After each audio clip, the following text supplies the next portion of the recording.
on his latest round of new tariffs on most nations, including our own. But there is no reprieve for China, which now faces a 125% duty on all exports to the United States. On Wall Street, a manic bond sell-off became one of the biggest market surges since the Second World War. So the question now becomes, will that rally continue? Let's turn to CBC's business host, Scott Peterson, who's watching the North American markets for us and joins me in studio. Scott, we're waiting to see how things are going to unfold. What are you anticipating today? Well, we're anticipating sort of another day in the doldrums. I mean, we had that huge surge, and there's a whole bunch of different ways to look at it. It was the best rally since 2008. It was a 10% gain. It's one of the best rallies going back to the Second World War, all on the words of a few words of the U.S. president. So it was truly a stellar time. But let's take a live look. We took a little bit of what's going on now. And usually with that kind of enthusiasm, there's a second day of let's keep going. But there's a sober second thought happening now. And this is despite inflation in the U.S. coming up less than expected, 2.4%. Usually that's a really good sign for the markets because it means lower interest rates, but we're not seeing that. So we're seeing that these markets are asking the same questions that they were asking the last time I was talking to you yesterday morning. That is, what's going to happen between the two behemoths, between the U.S. and the Chinese economy with rising prices there. Sure, we got a 90-day pause, but what's going to happen after that 90 days? So still lots of stuff for these markets do not know, and markets, of course, famously want certainty. Let's take a look at the TSX as well, because we're seeing the price of oil, the materials, and financials also to the downside. And overseas, they're still going on that sugar rush that we saw from yesterday's markets, with the Asian markets pretty much a little bit in positive territory, particularly with the Nikkei index is up 9% on that reprieve from the Japanese exports. And we also have the European stocks also strongly up in the day, but we're not seeing that echo effect here in North America. Now, here's one financial analyst saying, trying to piece together what the rest of us are, what's going on, and here's some answers. The reality here is that, firstly, you're looking at an erratic policy stance from the U.S. government. Secondly, you're looking at prolonged uncertainty, which tends to weigh on business investment, on investor decisions, and even on consumer spending. And thirdly, the reality is that the economy is very likely to slow, given that tariffs are much higher than they were 2 months ago. And so we're still seeing the same questions this morning. Seeing business investment pulling back. Businesses like certainty. They're afraid to invest. We're seeing businesses pulling out of Canada, potentially setting up shop in the U.S. And so there's still lots of uncertainty in what has started out to be a fragile, recovering economy. Now it's that these markets are still signaling recession, rising unemployment, and a potential of a recession, and rising prices at the same time, which is stagflation, which is a very difficult thing for central bankers to fight. Scott, I know we're going to talk about what's happening in Washington in just a moment, but I wonder if I could ask you for a little bit more clarity, because we were watching the European and Asian markets, and there was a slight bit of rally there. Yes. So we had anticipated maybe a similar thing was going to happen in the North American markets. For the past 4 or 5 days, we've been watching an echo effect. Yes. Why specifically are the North American markets not rallying in the same way? Well, they're still asking the same sort of things that they were yesterday. And we're seeing what was interesting to lead up, and it all comes down to one person, and that's in one place. The White House and U.S. President Donald Trump. And unlike 2008, so the financial crisis there, maybe even 1987, there is no clarity. That was a financial crisis, and now we've got one person calling the shots. And so take a look at what happened yesterday as far as where we saw the S&P 500. It was up close to 10%. And you and me were talking yesterday morning, Natasha, and Donald Trump sent out, this is a great time to buy. That's unprecedented by a U.S. president basically saying that. And he put his initials next to it, DJT. That's his personal stock symbol. So his personal stock was up 22%. You can see the S&P 500 there was up about 10% as well. And then a few hours later is when he made the announcement as far as the tariff reprieve for 90 days.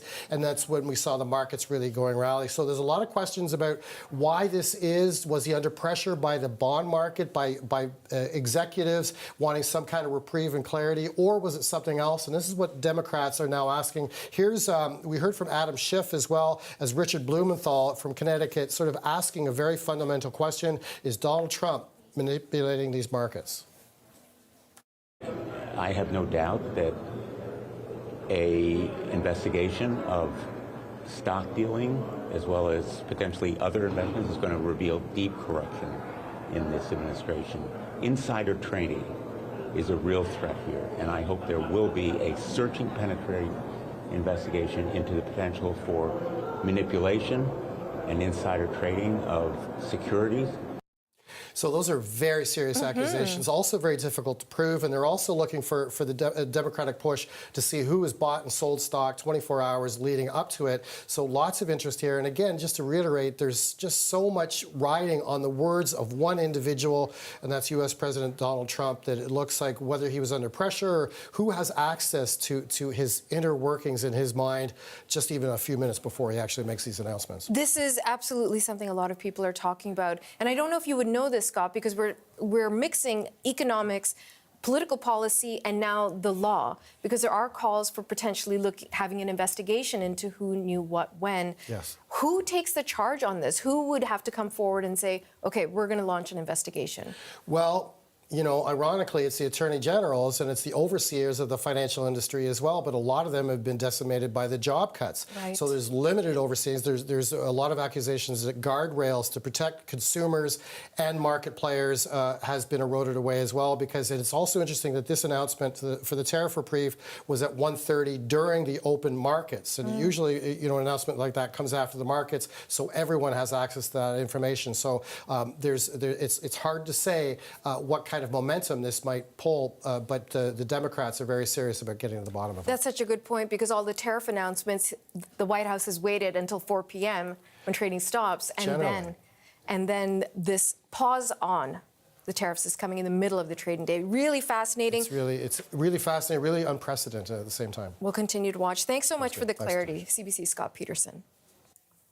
Now, as mentioned, Donald Trump's 90-day pause does not apply to China. Instead, he's in fact increased the tariffs on Chinese imports to 125%, and in response to China's retaliatory 84% tariffs on American imports. As the brinksmanship between the world's two largest economies continues, Beijing is vowing to fight back. Reporter Laura Westbrook is in Hong Kong with the very latest on the Chinese government's response. Well, China's foreign ministry spokesman has reiterated that China will not be pressured, and that if the US wants to talk, then it should show an attitude of respect. He also said if the US is determined to fight a trade war, well, China will not back down. So there are signs from Beijing that it wants to talk and resolve differences, but it wants to do so on an equal footing. And with exports a key driver of its economic growth, China is now trying to turn to domestic consumption to try to cushion the blow of these tariffs, but that will take time. Meanwhile, there was a relief rally as markets in the region traded higher after Trump's announcement of a 90-day pause on reciprocal tariffs. Japan's Nikkei 225 soaring 9%, while South Korea's Kospi also surged more than 6%, and Taiwan's TAIEX also closed up a record 9.3%. Those numbers reflecting some optimism as countries turn to hopes of a possible deal. China, though, did not get a reprieve from President Trump, and mainland Chinese markets were more muted, with the CSI 300 index rising 1.3%, and in Hong Kong, the Hang Seng index ended up 2%. Now, countries are now focused on what will happen next, and South Korea and Japan, key US allies, are among countries hoping to strike a deal with the Trump administration. Japan has welcomed the pause, but wants Washington to reconsider other tariffs on its steel and auto exports. There is still a 25% tariff on foreign-made cars. That's a key industry for countries like South Korea and Japan, so getting these barriers removed is a key priority for these governments. Laura Westbrook for CBC News, Hong Kong. And there's actually been more reaction coming out of China today. China's largest e-commerce association says Chinese companies that sell products on Amazon are preparing to hike up their prices for the United States or quit the market entirely. The association represents more than 3,000 Amazon sellers. It says Trump's tariffs overwhelm the entire cost structure, and it's very difficult for manufacturers to survive. China is home to around half of Amazon's sellers. Now, let's take a look at the U.S. political angle on this story. Katie Nicholson joins us once again from Washington. So, Katie, Trump and other White House staff and other members of the administration have framed his surprise decision as something that had been planned all along. There's a real sense of confusion there. What are you hearing? Yeah, the art of the deal. Well, this morning, White House economic advisor Kevin Hassett was out doing all of the morning shows, really promoting the line that this U-turn was all a part of the plan, and that they might have actually been close to making that announcement yesterday, even without President Trump saying that people were starting to feel the yips from the bond markets, right? So Hassett said that countries are now lining up to negotiate. He's got about 15 countries, he says, which have made explicit offers, and that there is a big inventory of deals that are right close to the finish line. That is a direct quote from Kevin Hassett. Here's a little bit more of what he had to say. One of the options that the president was considering before he decided to go the way he did yesterday was to announce some deals that are already so far along that we could pretty much finish them up and make them public. But in the end, he decided that a more general announcement, the one that he made yesterday, was the best way to let everybody understand that he's 100% serious about putting American workers first and making the trade deals happen as fast as possible. So Hassett also says the next 3 to 4 weeks, there's going to be a lot of world leaders in and out of the White House, and he insists that this is going to be a very fast process. But it really is hard to put into perspective how much of a massive undertaking this is during this 90-day trade pause, or tariff pause, I should say. Trade agreements can be really complex. They have to renegotiate terms with dozens and dozens of countries. There's going to be lawyers involved and trade representatives, all to try to ink and then implement those deals. So a lot of work ahead of them. Stephen Mirren, another top economic advisor to the president, was also out in front of the cameras this morning. He told CNBC that these policies are keeping inflation at bay, and he had this to say about the tariff pause. What the president and his team have done is to buy time to create very great trade deals that will be very intricate and do enormous things for the American economy and American workers, and to create time to make those trade deals. And we've got dozens and dozens of countries banging down the doors wanting to talk to us, wanting to create those trade deals. Now, to be clear, buying time, well, they're buying time against tariff policies that the president himself imposed that rolled in on Wednesday night. So kind of, I guess, a fancy way of dancing around the fact that this is a bit of a self-imposed thing. Now, all of this is happening right now as most of the world has about a 10% tariff slapped on it. That was the minimum tariff that was announced last week. And as these negotiations are happening, the president is still threatening even more tariffs on pharmaceuticals. So a really potent reminder that the sector-by-sector trade war is still very much on. Absolutely. Well, Katie, so many eyebrows were raised when that pharmaceutical possibility came out in the news. We do need to, in our attempts to try and clarify as much as possible, the U.S. tariffs on some Canadian imports are going to remain in place. Things like steel and aluminum, any of the Canadian-made parts of an automobile that are not CUSMA compliant, all of that is in place. And on top of that, we're getting a fresh warning being launched by another member of the Trump administration. What are the details there? Yeah, so this came from Commerce Secretary Howard Lutnick yesterday because Canada essentially stands alone among the G7s right now with retaliatory measures. I point to our auto tariffs on the U.S. auto sector that kicked in after midnight Wednesday. So Lutnick had this to say, and it's really sort of in the, I guess, in comparison or thinking about China as well. And it was sort of coming out of a conversation about countries that continue to pursue retaliatory measures. Here is Howard Lutnick. If Canada decides to keep their retaliatory move, which I would suggest, having watched how it went with China, would be a really, really bad choice. Canada, they're in an election, so you never know. Maybe it's all election, bluster, but we don't know. But the fact is, if they put those tariffs on, we're going to be talking in the Oval Office, and he's going to respond. So I hope they choose to refrain. No signs Ottawa is changing course here, but I would point that Flavio Volpe, who, in addition to being the president of the Automotive Parts Manufacturers Association, is on the Prime Minister's Canada-U.S. Relations Council. He pushed back on Lutnick's comments yesterday. Here's Flavio Volpe. Typical the Trump administration. So I think Canada's done something really reasonable. We've turned around and said we counseled the Prime Minister to do something surgical. We don't have the same amount of leverage that they do.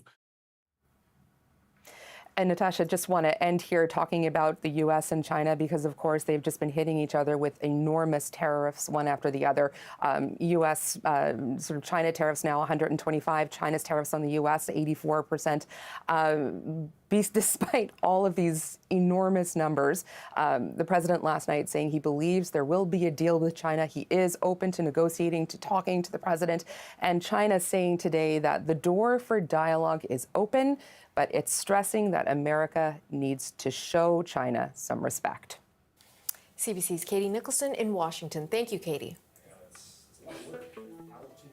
All right, now we're going live to Milton, Ontario, where Conservative Party leader Pierre Poilievre is about to speak in just a few moments. Continuing on the federal election campaign trail, let's listen in. This is one of the most important elections in our lifetime, and I'm talking to individuals in my riding door to door each and every day.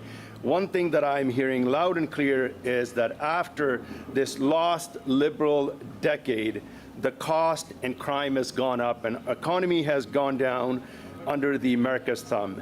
And it's clear that the Liberals do not deserve a fourth term.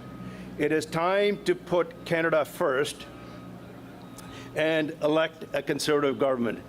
The only individual that has the ability to take our country in the right direction and provide that strong leadership nationally is Pierre Poilievre, leader of the Conservative Party of Canada. So it is my honor to invite Pierre Poilievre to share the important announcement today right here in Milton East, Halton Hill South. Ladies and gentlemen, please help me welcome the leader of the Conservative Party and the next Prime Minister of Canada, Pierre Poilievre. Thank you. Merci, Parm. Merci, Parm. Merci, Parm. Thank you, Parm. Merci beaucoup, Nadeem Akbar. Thank you very much. Thank you very much, Nadeem Akbar, our other great candidate here to put Canada first for a change. And thanks to the workers who are wearing those stickers that say "Axe the Tax" on a day when we're going to announce cutting housing taxes by $100,000 a home. A day where we'll be announcing our plan to cut taxes on housing by $100,000 per house.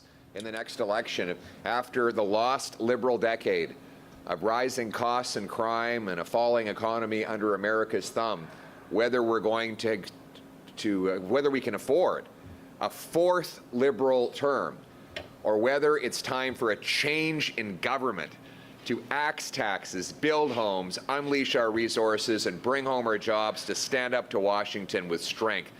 That's the choice in this election. Après la décennie perdue des libéraux, after the lost Liberal decade, with rising prices and crime and an economy that's falling and has become dependent on the United States, can we elect them to a fourth term?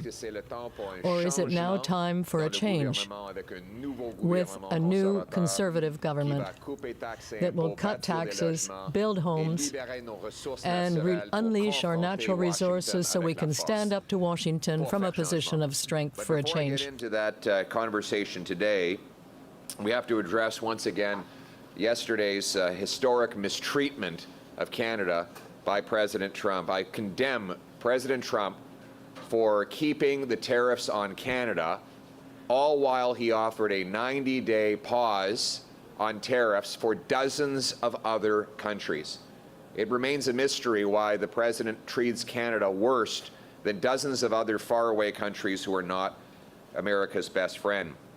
And this, of course, happened after Prime Minister Carney boasted that he had had a productive call with President Trump and that he had made, quote, progress. What progress? There are more tariffs, American tariffs on Canada today than there were when Prime Minister Carney took office, while dozens of other countries have secured pauses. Now, I'm not blaming Mr. Carney for the fact that there are even more American tariffs on Canada now than there were when he took office, or for the fact that other countries got a pause in tariffs while he failed to secure one here in Canada. We will all work to end the tariffs on day one after the next election, regardless of who wins. But that's why the fact is that Mark Carney and no one else controls Donald Trump. That's why Carney's biggest election promise and distraction are empty. He's telling you to forget about the lost Liberal decade of rising costs, crime, taxes, and housing prices, because he's somehow a magical negotiator. But we're learning that that is not true. He does not control President Trump. No one does. What we do control is what we do here in Canada. And we know what we need to do in this country. And that is to reverse the Liberal policies that Mark Carney advised Trudeau to do, and that every present Liberal candidate and MP supported and helped put in place, the policies that have driven away our jobs and weakened our economy. We cannot afford a fourth Liberal term of rising crime and taxes and a falling Canadian economy. We need a change in government to axe taxes, bring home our jobs, and stand up to the Americans from a position of strength. And that is the choice in this coming election. So before I talk about today's announcement, I want to say a few words about the fact that Mr. Trump has mistreated Canada once again. He announced a 90-day pause on tariffs affecting dozens of countries, but he kept in place tariffs affecting Canada on our steel, aluminum, the auto sector, and even more. So just think about it for a minute. He granted a pause to dozens of countries around the world, overseas, but he kept the tariffs on Canada. And this after Mark Carney boasted about having a productive call with the president, in which he said there was progress, quote unquote. What progress? There are even more tariffs on Canada now than there were when Carney took office. And there are more pauses for other countries that are not provided to Canada. Listen, I'm not blaming Mr. Carney for that. He does not control Mr. Trump. And that's the whole point. Mr. Carney is running with a false promise that he can control what Mr. Trump does. Nobody can do that. All candidates will obviously be working together to immediately put an end to these tariffs and to reach a new free trade agreement quickly. But we cannot control what Mr. Trump will do. We have to focus on what we can do. And it's important to realize that Mr. Carney wants you to forget the lost liberal decade, where the cost of housing went up, as well as crime, our debt, and inflation. While at the same time, he's been saying that he can control Mr. Trump's decisions, which is impossible. We can control only what we can control, which is to rebuild our economy by reversing Carney's liberal policies and ensuring that these are the policies that Liberal ministers have introduced in the last 10 years. So the question is whether we can afford a fourth term for the Liberals, or whether it is now time for a change of government, with Conservatives that will cut taxes, build homes, release and unleash our natural resources to stand up to the U.S. from a position of strength.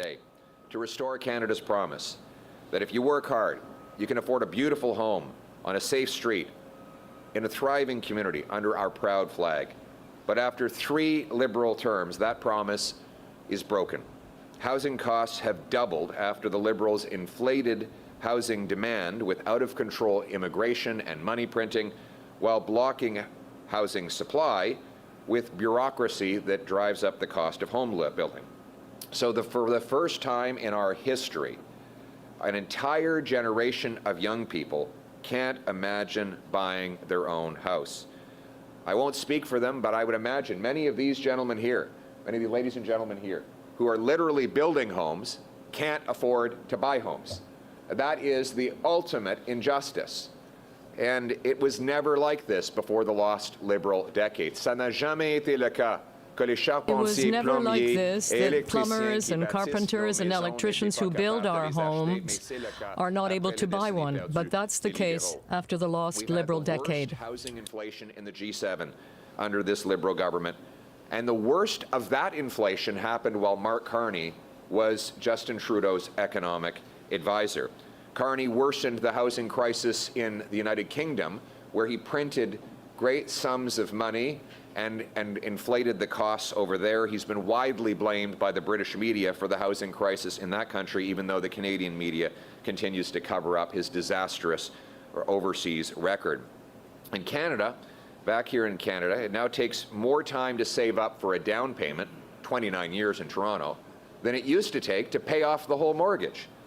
It's hardly a surprise then that 80% of our young people say they will never be able to afford a home. The cost of housing has doubled after the Liberals boosted demand and left the housing sector out of control. They blocked the construction of housing, which is depriving Canadians of the necessary supply. So we have the worst real estate inflation in the G7 and the second worst of the 36 OECD countries because of the lost Liberal decade. Canadians cannot afford to live in the cities where they grew up, and young people have to stay at their parents' home rather than beginning their life elsewhere and starting a family. That is the lost Liberal decade, where the cost of housing went up faster than in any other G7 country, where the cost of a down payment or rent or a mortgage has doubled. Today in Canada, you need more time to save for a down payment than to pay you had to pay your mortgage before the Liberals. Many young people can no longer buy a home. To prolong the lost Liberal decade. We cannot allow Mark Carney to continue the same devastating Liberal policies that created the housing hell in the first place. And we need a new Conservative government to put home buyers first for a change. And that means we need to bring homes that Canadians can afford. Today, I am announcing my plan to cut home building taxes by $100,000 per home so that Canadians can save money when they buy. I'll do this by, 1, incentivizing municipalities to cut building taxes, and 2, by eliminating the federal sales tax on new homes. Each of those measures will save up to $50 grand on the cost of a single home. That's a total of $100,000. In fact, the GST elimination will be even more powerful in big centers like the GTA and the Greater Vancouver area, because there housing is more expensive, and therefore the value of that tax cut will be as much as $65,000 alone, on top of the new tax cuts that I'm announcing today through these municipal incentives. My government will also require municipalities to publicly report their development charges and explain how the federal reimbursement will be used so Canadian municipalities are accountable when they reduce these fees. C'est pourquoi aujourd'hui, j'annonce. That's why today I'm announcing my plan to reduce the taxes by $100,000 per home. I will do that by incentivizing municipalities to cut their home building taxes. My government will refund the municipalities that bring down those home building taxes. We will give them a refund of 50% for every dollar of reduction. So we will try to bring down by $50,000 home building taxes on each home, in addition to a savings of some $50,000 approximately because of the elimination of the sales tax on new homes, and that will help people to save up to $100,000 on the purchase of a new home. In addition to that, my government will ensure that municipalities report their development charges and what they're doing to bring them down.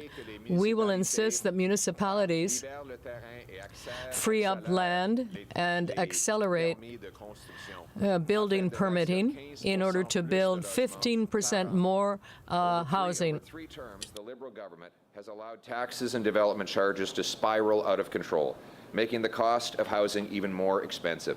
Today, in Ontario, 30% of the cost of a new home is just direct government taxes. Sales tax, land transfer tax, development taxes.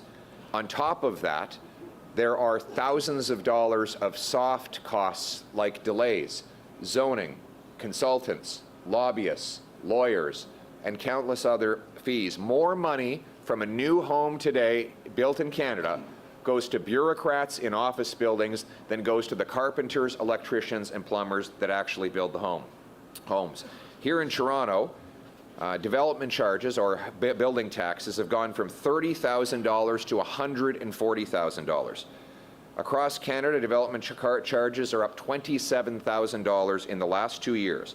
These government costs are passed on to home buyers, turning the dream of home ownership into a nightmare. Instead of challenging these city gatekeepers who jack up development charges, the Liberals have rewarded them. Take the City of Toronto. The Liberals gave the City of Toronto $471 million as a reward for having increased their development charges by 42%. What is the consequence of this for everyday Canadians? Construction is down 39% this year in Toronto. In Victoria and Ottawa, it's the same story. More federal money to reward municipal politicians who've jacked up home building costs. They both raised their fees by 21 and 55% both raised their fees, and resulting reductions in home building have been 21% in Ottawa and 55% in Victoria. Now, Mark Carney has publicly committed to continuing with these same policies. His present-day Liberal housing minister says that the federal government will keep giving money to municipalities who raise home building taxes. Mr. Carney has also brought in the same housing minister that gave us the worst housing costs in the history of Canada, Sean Fraser. The same Liberal MPs, same Liberal ministers, same Liberal policies, same Liberal promises that doubled housing costs. We can't double down on doubling costs. It's even the words. Mark Carney is famous for plagiarizing. Of course, he plagiarized his way through university. He's now plagiarizing Justin Trudeau. Trudeau said in 2017, we are getting the federal government back into the business of housing. Well, this week, Mark Carney said, we're getting government back in the business of building affordable homes. So it's almost a precise plagiarization of his protege. But the point is, nothing is changing. It's the same Liberal promise. The only difference is now Mr. Carney is promising a $35 billion modular home program. Well, it turns out that Brookfield is invested in modular homes. So he's got another conflict of interest that will be good for him, good for bureaucrats, but won't build any houses for Canadians. So Carney has no plan to get a single house built. He has a plan to build more Liberal bureaucracy and to profit his own company. We don't need to build bureaucracy. In Ottawa, we need to build houses in our communities. We've lived through these last 10 years of repeated promises. We should never have believed them, and we should definitely not believe them now. As I said, 3 strikes, you're out. They've had 3 terms, and a 4th will only make it worse.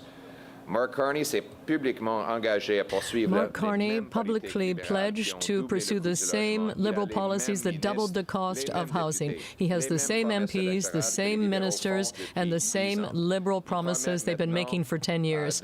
Now he's promising to get the government back into home building. But that is almost word for word what Justin Trudeau said 10 years ago. The federal government was absent from the housing sector. And now Mr. Carney is saying we will put government back in the business of building affordable homes. Almost word for word what Justin Trudeau said. The same promises with the same results. A new bureaucracy in Ottawa will never build homes. They cannot even deliver passports. How can we possibly expect them to build homes? It's just more government, more bureaucracy, more unrealistic rules, the same Liberals with the same Liberal promises. We need another pie in the sky, $35 billion government bureaucracy in Ottawa to break the same promises that they've been breaking for a decade. Like Justin Trudeau, Mark Carney simply doesn't understand the struggles of ordinary Canadians who are priced out of their communities and out of the dream of home ownership. We cannot afford a fourth Liberal term of doubling housing costs. We need a new government for a change that will axe taxes, cut red tape, remove bureaucracy, to build homes you can actually afford, and put homeowners first for a change. We will restore the promise of home ownership. We will remove the bureaucracy to make it happen, cut the taxes by $100,000 a home, incentivize the municipalities to speed up their permits, sell off 6,000 federal buildings and thousands of acres of federal land to build, build, build. Train up 350,000 brilliant young tradespeople with powerful apprenticeship programs. We'll cut, when they graduate, we'll cut their income tax by 15%. So they bring home more of their paycheck. You guys work hard. You should bring home more of your paycheck. And I'll be cutting your taxes when I'm Prime Minister so that your work finally pays off. We'll repeal the Liberal No New Pipelines and No New Development Law, C-69, so we can build things again in Canada. We will bring safety to our streets. By the way, I gather that Mark Carney is now talking about crime. This after Liberals unleashed a massive crime spree in our country with their catch and release criminal justice policy. Catch and release, C-75, allows repeat offenders out of jail within minutes of their latest arrests. House arrest under C-5, another law still in place the Liberals brought in. Who Mr. Carney said yesterday when he was asked about my 3 strikes you're out policy, he said, well, he thinks that he doesn't like the baseball analogy, but he does think that criminals should face the full force of the law. The problem is, the Liberal laws have no force. And that's the reason why we have so much crime. Liberal laws allow the offenders to be out 60 or 70 times in a row. Don't be fooled by whatever Mark Carney promises today. The public safety minister who allowed Paul Bernardo out of a maximum security penitentiary is now Mark Carney's Liberal chief of staff. David Lametti, the Liberal justice minister who kept in catch and release bail and house arrest for rampant offenders, is now a paid advisor of Mark Carney. Electing the same Liberals for a 4th time is not going to change what they do on crime. If you want a real change on crime, what you need is a new government, a conservative government that will lock up criminals with a 3 strikes you're out law, bring jail and not bail, ban the hard drugs, close the drug dens, give 50,000 deserving people the treatment and recovery they deserve. Si on veut un vrai changement sur la criminalité, il faut un nouveau If we want gouvernement conservateur. a real change, we need a new conservative government that will put real criminals in jail and provide treatment to those that need it. That is the change that we need now to restore Canada's promise that everyone who works hard can have a great life in a great house on a safe street under our proud Canadian flag. That is what putting Canada first means. With a real change to bring home the Canadian promise that hard work gets you a great life in a beautiful and affordable home on a safe street under our proud flag, Canada first for a change. Let's bring it home. Thank you. Thank you. We will now go to questions. Please say your name and outlet. Good morning, sir. Roger Collins, CHCH. Just talking about jails in this region, a lot of them are at capacity or over capacity. Your 3 strikes and you're out plan kind of means more people are going to jails. Do you have a plan to build any new ones? No. And it's not that more people are going to jail. It's that the people that are in and out of jail already are going to stay there.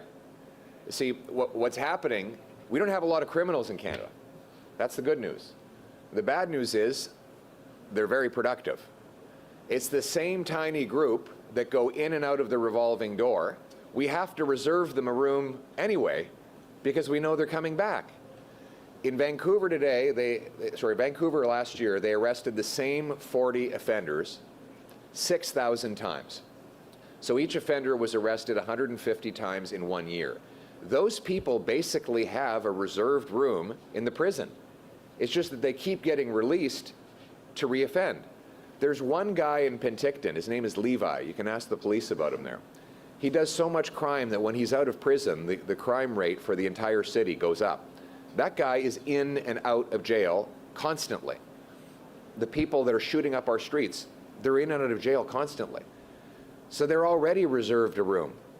What I'm saying is, get rid of the revolving door and replace it with an iron gate so that they don't get out. You know, when Prime Minister Harper was in office, we passed major crackdown on crime. And the Liberals said, you're going to have to build these mega prisons to accommodate all the criminals. You know what happened? Not only did crime go down by 25%, incarcerations went down. Because what we did is lock up the rampant offenders who were going to be in and out anyway. For them, it's like the Hotel California. They check out, but they never leave. And then the rest of them were scared that there'd be consequences. There is no fear among criminals today.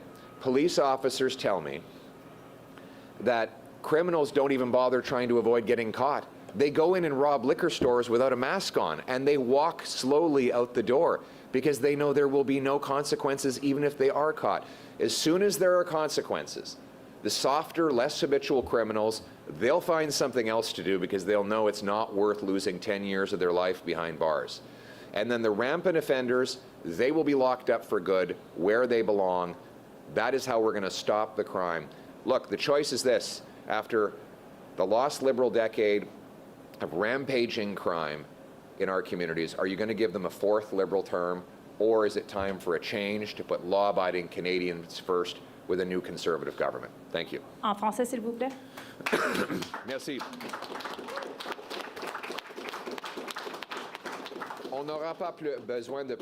We won't need more prisons because the criminals that we will keep in prison are constantly going in and out. They pretty much have a reserved room in the jail because they commit the same crimes over and over. We don't have that many criminals in Canada. It's just that the ones that we do have are very productive. So what we need is to keep them in jail. For example, in Vancouver, the same 40 criminals were arrested 6,000 times. So if we keep those 40 people in jail and instead of releasing them time after time, that will not increase the population in our jails. It will simply mean that they stay in jail.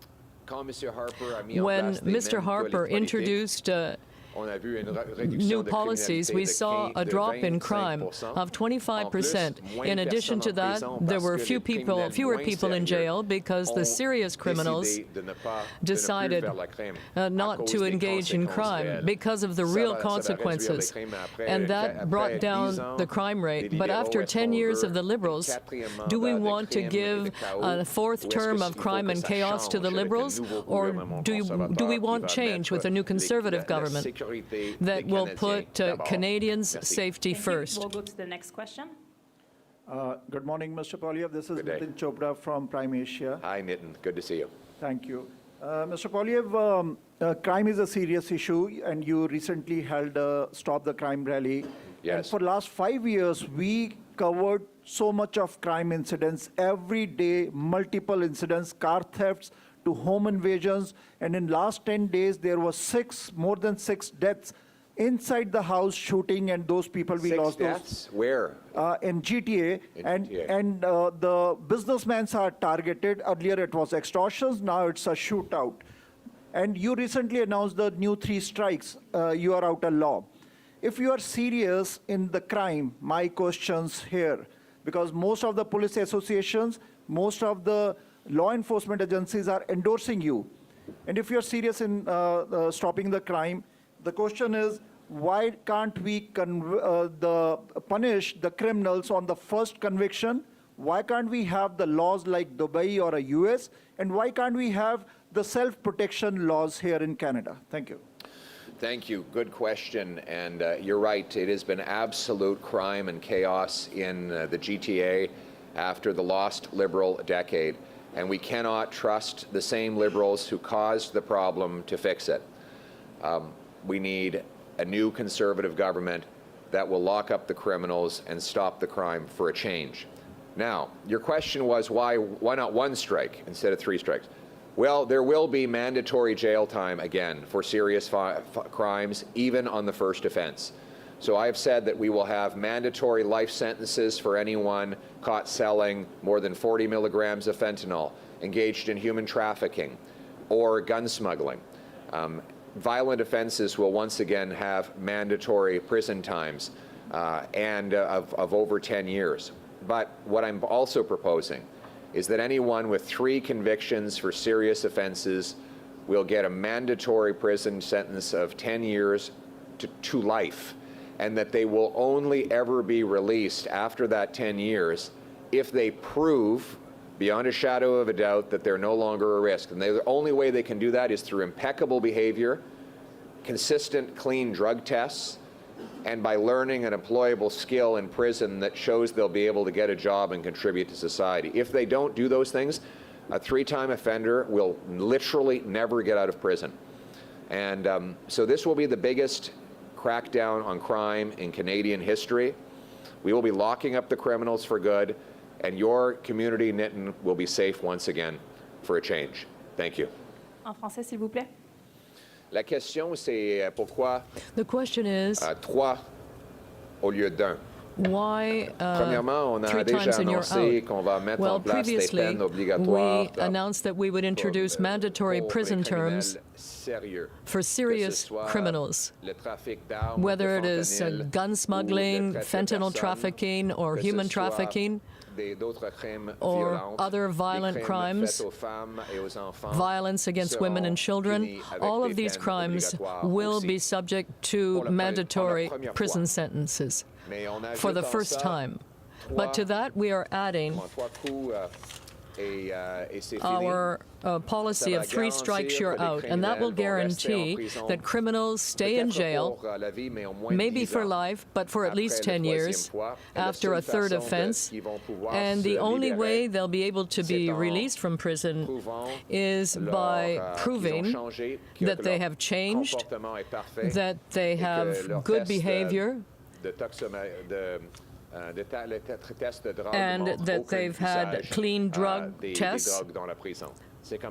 And that is how we will bring down the crime rate and bring back public safety to Canada for a change. We cannot elect the same Liberals that caused crime and chaos to a 4th term. That has to change with a new Conservative government. Thank you. We'll go to the next question. Good morning, Rachel Aiello, CTV News. We've met people at your rallies who don't believe the polls. Do you believe the polls, and can you commit today that you will respect the results of the election no matter the outcome? Yes, and that decision will be based on whether, after a lost Liberal decade of rising crime and costs and a falling economy under America's thumb, we can afford a 4th Liberal term, or whether we want change with a new Conservative government that will axe taxes, build homes, stop crime, unleash our resources so we can bring home our jobs and stand up to Washington from a position of strength. Thank you. En français, s'il vous plaît. Oui, merci. Le choix Thank you. devant les Canadiens The choice before Canadians si on veut is whether, after the lost Liberal decade, who caused rising crime and costs and weakened our economy, as well as our dependency on the U.S., whether we want to give them a fourth term or whether we want to change with a new Conservative government that will cut taxes, stop crime, build homes, unleash our resources to bring back jobs to Canada, and stand up to the U.S. from a position of strength. We'll take a question from the phone line, and this will be the last question. What's that? We'll take a question from the phone line, Thank you. and that will be the last question. We have a question from Pascal Brisson from CSL. We will take one question and no follow-up. Is that your question? Oui, bon matin, Monsieur Poilievre. Good morning, Mr. Sur, Poilievre. I'd like you to comment on the level of French in the public service. There are a certain number of senior officials at the Bank of Canada who have not mastered French. Will your government force these senior officials at Via Rail and the Bank of Canada and so forth to have a better level of French proficiency? I'm sorry, the sound was not very good. I didn't really hear all your question. Could you please repeat it? It's about the level of French proficiency in the public service. There are a number of senior officials at the Bank of Canada who don't have an appropriate level of proficiency. So I'm asking whether you or your government will require senior officials at government institutions to improve their level of proficiency.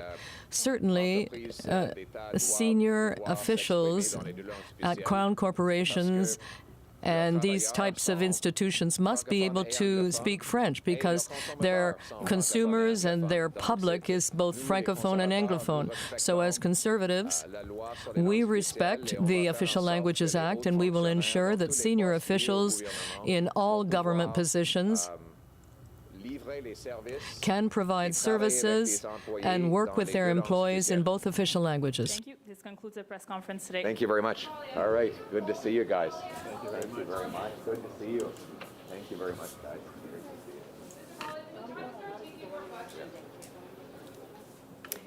We've been taking you live to Milton, Ontario, where Conservative Party leader Pierre Poilievre has been speaking with workers in that part of the Greater Toronto Area, but also answering 4 questions from reporters, both in person and on the phone. Let's turn to CBC's Rafi Boudjikanian, who joins us now live from Ottawa. So, Rafi, tell us about what we heard from the Conservative leader.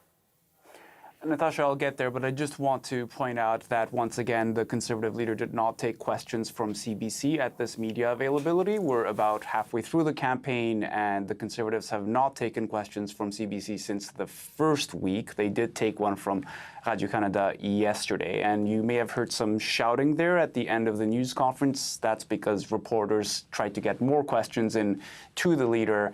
The Conservatives stuck to the 4 they've been taking at every media availability, less than the other leaders have been taking so far.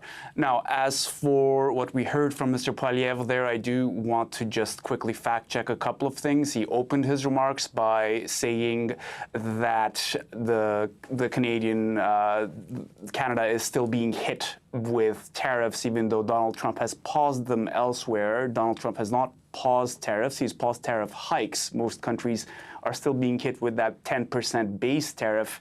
Canada is not among those countries, and there were no new tariffs added onto Canada yesterday. Mr. Poilievre also suggested that Mark Carney plagiarized his way through university.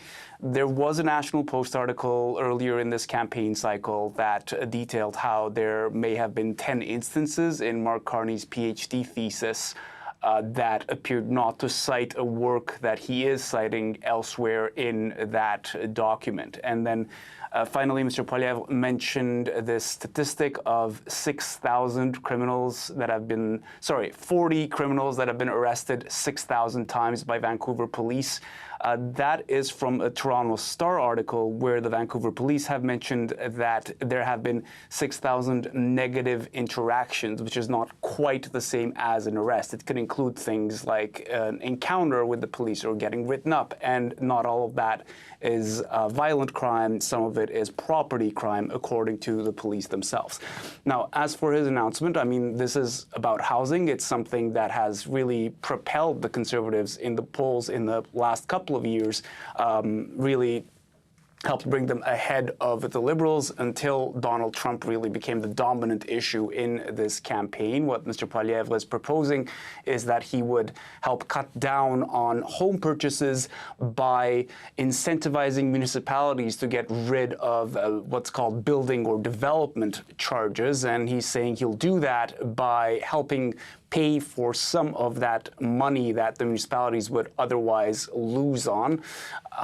Housing is still a big issue in this campaign. We saw both the Liberals and the NDP make housing announcements a couple of days ago in Vancouver, where it is still the dominant issue compared to Donald Trump being the #1 issue kind of everywhere else in the country, certainly outside of BC. So clearly, Poilievre still hoping to make hay on that, and it is something that a lot of Canadians are sensitive to in this day and age. CBC's Rafi Boudjikanian in Ottawa. Thank you, Rafi. You're welcome. And staying in Ontario, we are standing by to take you live to Brampton.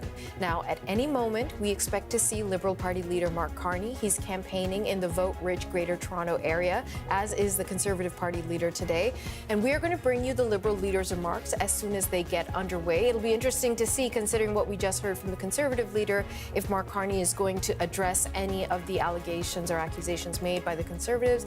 In the past, he has not, but we'll be watching. This is CBC News Network.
Hello, everyone. I'm Natasha Fatah. Welcome inside the CBC Newsroom. Let's dive into our top story this hour, how investors are reacting to Donald Trump's partial tariff pullback. And speaking of diving, well, here, take a live look at some of the numbers coming out right now. The North American stock market started this trading day in the red, giving up some of the gains made by yesterday's historic surge.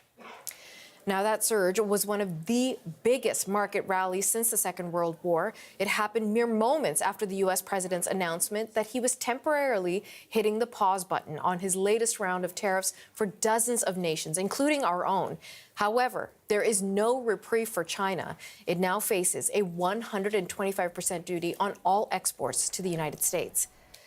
But how is the Trump administration moving forward today after yesterday's surprise reversal? For more on that, we turn to CBC's Katie Nicholson in Washington.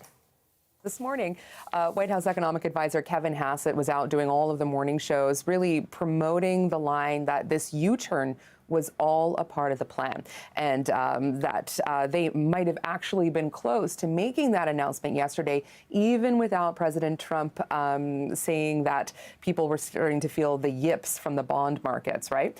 So Hassett said that countries are now lining up to negotiate. He's got about 15 countries, he says, which have made explicit offers, and that there is a big inventory of deals that are right close to the finish line. That is a direct quote from Kevin Hassett. Here's a little bit more of what he had to say. One of the options that the president was considering before he decided to go the way he did yesterday was to announce some deals that are already so far along that we could pretty much finish them up and make them public. But in the end, he decided that a more general announcement, the one that he made yesterday, was the best way to let everybody understand that he's 100% serious about putting American workers first and making the trade deals happen as fast as possible. So Hassett also says the next 3 to 4 weeks, there's going to be a lot of world leaders in and out of the White House, and he insists that this is going to be a very fast process. But it really is hard to put into perspective how much of a massive undertaking this is during this 90-day trade pause, or tariff pause, I should say. Trade agreements can be really complex. They have to renegotiate terms with dozens and dozens of countries. There's going to be lawyers involved and trade representatives, all to try to ink and then implement those deals. So a lot of work ahead of them. Stephen Mirren, another top economic advisor to the president, was also out in front of the cameras this morning. He told CNBC that these policies are keeping inflation at bay, and he had this to say about the tariff pause. What the president and his team have done is to buy time to create very great trade deals that will be very intricate and do enormous things for the American economy and American workers, and to create time to make those trade deals. And we've got dozens and dozens of countries banging down the doors wanting to talk to us, wanting to create those trade deals. Now, to be clear, buying time, well, they're buying time against tariff policies that the president himself imposed that rolled in on Wednesday night. So kind of, I guess, a fancy way of dancing around the fact that this is a bit of a self-imposed thing. Now, all of this is happening right now as most of the world has about a 10% tariff slapped on it. That was the minimum tariff that was announced last week. And as these negotiations are happening, the president is still threatening even more tariffs on pharmaceuticals. So a really potent reminder that the sector-by-sector trade war is still very much on. Absolutely. Well, Katie, so many eyebrows were raised when that pharmaceutical possibility came out in the news. We do need to, in our attempts to try and clarify as much as possible, the U.S. tariffs on some Canadian imports are going to remain in place. Things like steel and aluminum, any of the Canadian-made parts of an automobile that are not CUSMA compliant, all of that is in place. And on top of that, we're getting a fresh warning being launched by another member of the Trump administration. What are the details there? Yeah, so this came from Commerce Secretary Howard Lutnick yesterday because Canada essentially stands alone among the G7s right now with retaliatory measures. I point to our auto tariffs on the U.S. auto sector that kicked in after midnight Wednesday. So Lutnick had this to say, and it's really sort of in the, I guess, in comparison or thinking about China as well. And it was sort of coming out of a conversation about countries that continue to pursue retaliatory measures. Here is Howard Lutnick. If Canada decides to keep their retaliatory move, which I would suggest, having watched how it went with China, would be a really, really bad choice. Canada, they're in an election, so you never know. Maybe it's all election, bluster. but we don't know. But the fact is, if they put those tariffs on, we're going to be talking in the Oval Office, and he's going to respond. So I hope they choose to refrain. No signs Ottawa is changing course here, but I would point that Flavio Volpe, who, in addition to being the president of the Automotive Parts Manufacturers Association, is on the Prime Minister's Canada-U.S. Relations Council. He pushed back on Lutnick's comments yesterday. Here's Flavio Volpe. Typical the Trump administration. So I think Canada's done something really reasonable. What we've turned around and said was, we counseled the Prime Minister to do something surgical. We don't have the same amount of leverage that they do. And Natasha, just want to end here talking about the U.S. and China, because, of course, they've just been hitting each other with enormous tariffs, one after the other. U.S. Sort of China tariffs now 125, China's tariffs on the U.S. 84%. Despite all of these enormous numbers, the president last night saying he believes there will be a deal with China. He is open to negotiating, to talking to the president. And China saying today that the door for dialogue is open, but it's stressing that America needs to show China some respect. Katie Nicholson in Washington. So Katie's able to give us a sense of how the decision-making is kind of unleashing at the White House, but we really do want to try and understand where the markets are right now. How are the various indexes in Asia, Europe, and here in North America responding at this very moment? For that, we turn to CBC's business host, Scott Peterson, who's here in studio once again. So, Scott, so far, not seeing the kind of enthusiasm we had sort of anticipated today. What are you seeing? No, we're seeing more confusion in these markets. And yes, boy, that 90-day reprieve for imposing those tariffs was joyfully received by the markets. But we're not seeing that double effect this morning. Let's take a live look as far as what we are looking at, because yesterday's markets, my goodness, a 10% pop by the S&P. We had the Dow Jones up as well, the TSX up 1,200 points, and now we're seeing a lot of that coming off the table this morning as well. So it was a one-hit wonder, you could say, just yesterday. But the reality now is the markets are looking at, well, what's going to happen after 90 days? So we've got lots of worry there, and business investment is slowing. We know that. Global trade is slowing as well. The U.S. Federal Reserve, for example, is reluctant to lower rates because of worries about inflation. And we're also looking at an echo effect as well. I don't know if we've got overseas markets as well, but they are bouncing to the upside based on that rally from yesterday in North America. There we've got some of the Asian stocks with the Nikkei exchange up 9% for Japanese stocks. And we've also got the European exchanges closing pretty much near their highs as well. But that is not what's happening today with the markets. They are looking again to say that, well, what have we gained in the last 24 hours other than maybe 90 days of more confusion before those tariffs are imposed yet again? We've got the markets are still lower than they were last Wednesday's announcement with the tariff for the reciprocal tariffs, and also still more questions than our answers for these markets.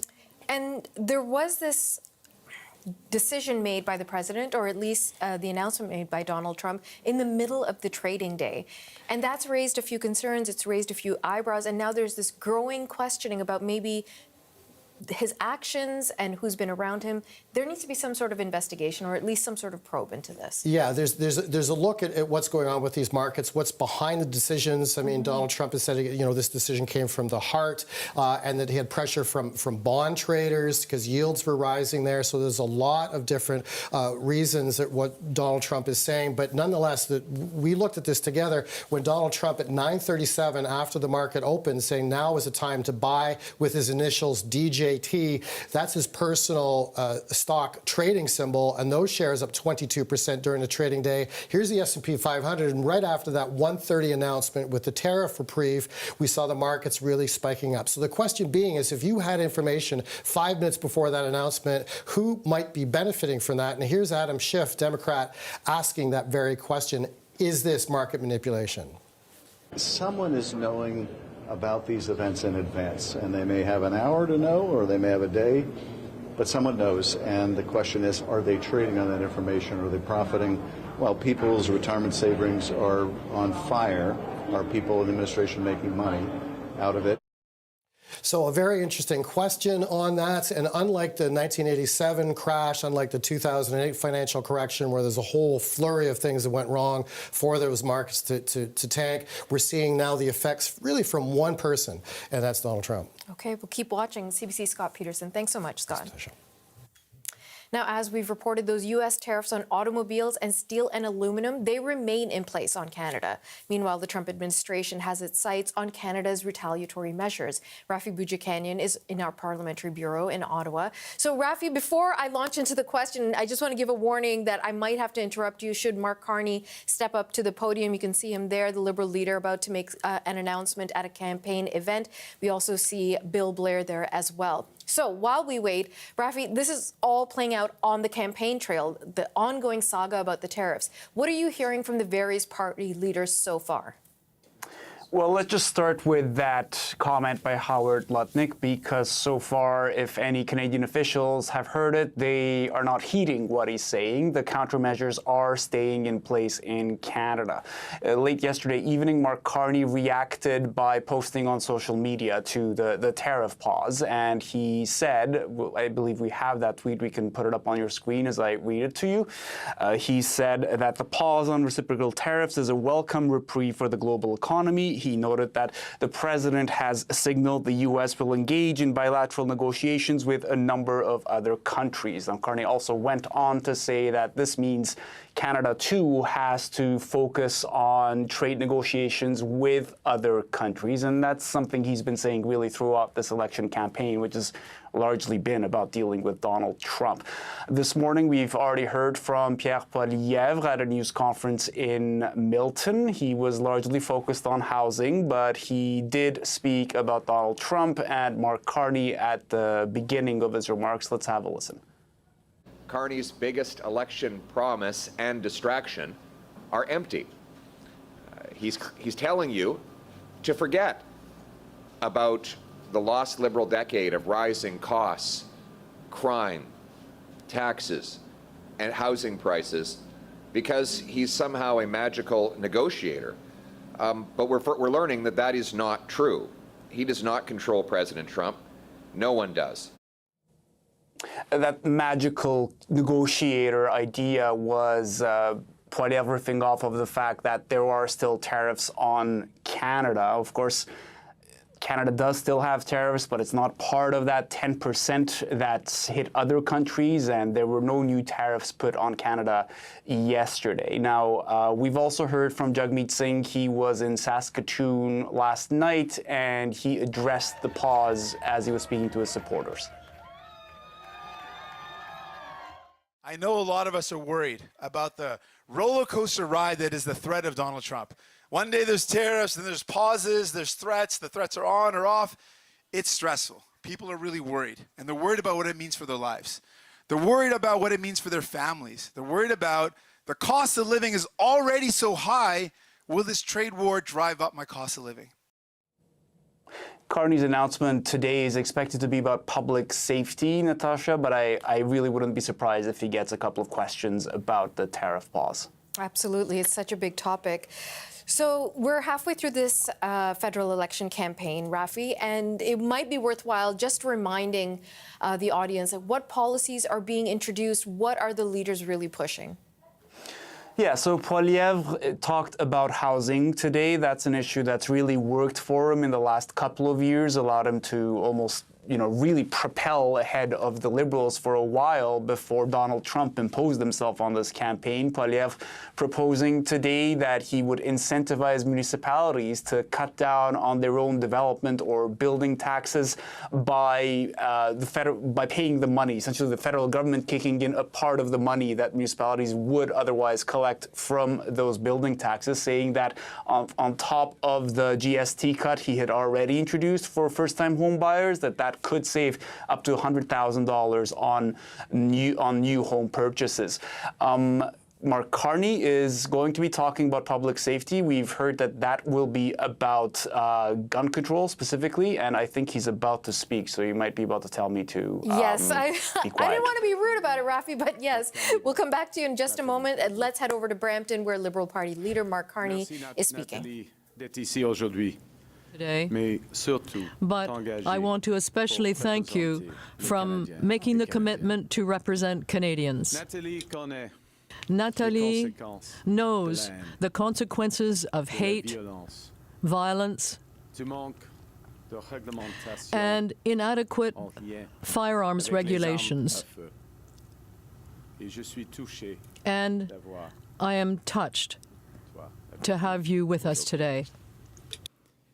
It is a pleasure to be back in the GTA and to meet some of the many young Canadians who are stepping up to protect and serve their friends, their neighbors, their community, to protect and serve our country. The dedication is admirable, and it's exactly what we need right now as we face the biggest crisis of our lifetime. Before I get into the main section, why we're here today, I just want to note a few comments on the situation, the economic situation. And I think the overall framing is important. President Trump is looking to fundamentally restructure the international trading system. And just yesterday, he announced a pause on what is called a global set of reciprocal tariffs for all countries but China. And while that's a welcome reprieve for the global economy, the impacts of other tariffs and the threat of future tariffs are already being felt around the world and here at home. So the stakes have never been higher for our economy. In light of the evolving situation, after today's campaigning, I will return to Ottawa. I will convene a meeting, including the Minister of National Defense, our Committee on Canada, U.S. Relations and National Security tomorrow. In Canada, there are tariffs that remain in place. Those tariffs are threatening our families, our workers, and our businesses. And while they have been imposed under different pretenses, they all are unjustified, unwarranted, and misguided. So we've been responding, and we are responding with purpose and force. We will fight, we will protect, and we will build. Nous allons nous battre contre ces tarifs. We will fight these tariffs until they are removed, with counter tariffs that will have maximum impact on the United States and minimum impact here in Canada. We will protect our workers and our businesses during this difficult period, and we will build a stronger Canadian economy, stronger than ever. Tariffs are not the only American policies that are threatening our economy and our society. They're also threatening the safety of our communities. Criminals are taking advantage of irresponsible American gun laws and their weak border enforcement to bring illegal guns into Canada. Large American online platforms have become seas of racism, misogyny, anti-Semitism, Islamophobia, and hate in all its forms. And they're being used by criminals to harm our children. My government will act. And today we're announcing our plan to fight crime, to protect Canadians, and to build communities that are safe, secure, and strong. A plan to make Canada secure, to make Canada strong. Aujourd'hui, nous annonçons notre plan pour lutter Today, contre we le are crime, announcing our protéger plan les to Canadiens fight et crime, Canadiennes, to protect Canadians, and to build communities that are safe, secure, and strong. This is a plan to make Canada secure, to make Canada strong. Well, criminals are trying to illegally import guns to Canada. Pierre Poilievre is trying to import irresponsible American-style gun laws into our country. You can't be serious about being tough on crime if you're not willing to be tough on guns. You can't be serious about stopping intimate partner violence without being serious about gun control. When we know from our own tragic history how often guns are involved. We are taking action, all while respecting the long-standing traditions of hunting and sports shooting and respecting the traditions of Indigenous peoples. If elected, My government will automatically revoke gun licenses for individuals convicted of violence offenses, including intimate partner violence. We will strengthen firearms licensing and the so-called yellow and red flag laws that keep weapons out of the hands of those who are a risk to themselves or others. We will invest in the RCMP's National Forensic Laboratories in Ottawa and Surrey and the Saskatchewan Ballistics Lab to increase our capacity to track down guns used in crimes.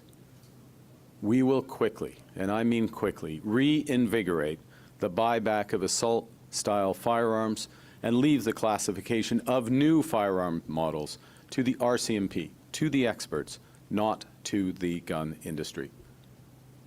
No new guns should come into this country before they have been examined and classified by those experts. We must stem the tide of illegal guns and drugs coming across our border with the United States. That's why the government is now deploying scanners, drones, helicopters, additional personnel, and canine teams at our border. And we will build on this foundation by recruiting 1,000 more RCMP personnel and increasing the pay for cadet recruits. We will train 1,000 new 1,000 new CBSA officers and support their work with even more scanners, more drones, and more canine teams. We will allow police to seize fentanyl and other contraband through Canada Post Mail.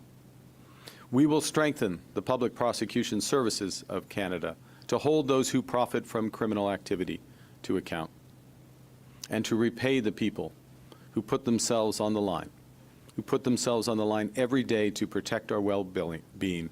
We will invest in theirs. We will expand early retirement eligibility for first responders, firefighters, paramedics, correctional services employees, border services officers, parliamentary protection officers, search and rescue, and we will support their physical and mental health. My government will not only strengthen Canadian law enforcement, we will also strengthen the criminal code and bail laws to toughen the consequences for those threatening the safety of Canadians.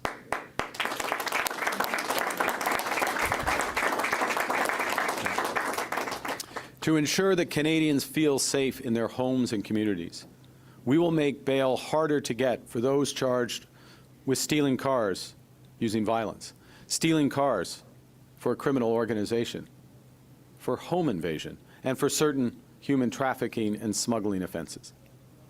At bail hearings linked to these crimes, we will reverse the burden of proof, meaning that the accused will have to prove that they do not represent a threat to public safety. We will also prohibit someone charged with an offense that involves violence or organized crime from possessing a weapon when they're released. We will toughen sentencing guidelines for repeat offenders charged in relation to stolen cars and to violent and organized crime. We will protect the victims of sexual violence and intimate partner violence by making murder motivated by hate, including femicide, a constructive first-degree offense. We will make producing and distributing non-consensual sexual deep fakes a criminal offense. And we will increase penalties on summary conviction for sexual assault and the distribution of intimate images without consent. You know, new online platforms have created new threats, including, and perhaps especially, for children. And as much as we as parents want to protect our kids, we can't always be there. We can't always be looking over our kids' shoulders to see what they're doing or what they're exposed to online. And so while protecting children is first and foremost a parent's responsibility, it is also a collective responsibility. And with the support of Canadians, my government will act to protect children online and bring those who seek to harm them to justice.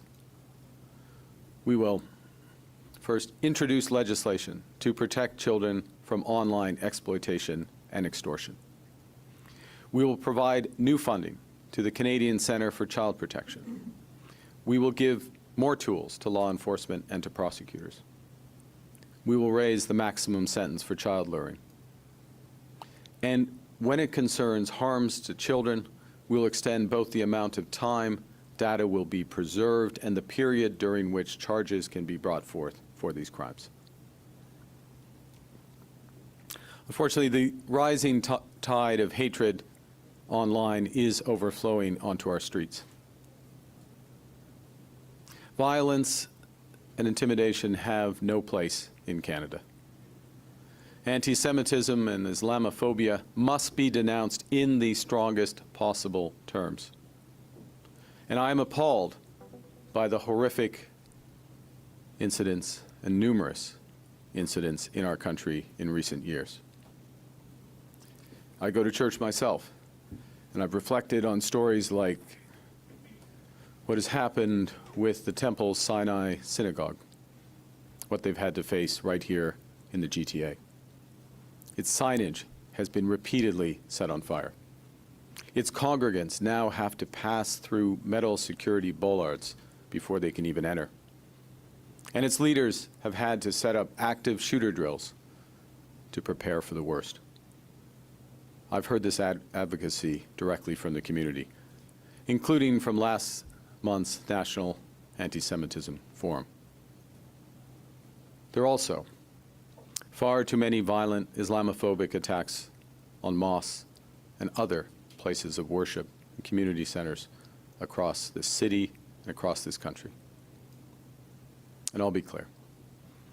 If any Canadian can be threatened when simply exercising a fundamental freedom, then all of our freedoms as Canadians are at risk. And we refuse, my government refuses to allow Canadians to feel threatened when visiting their place of worship, when sending their kids to school, when going to a community center. And that's why we will make it a criminal offense to intentionally and willfully obstruct access to any place of worship, to any school, any community center.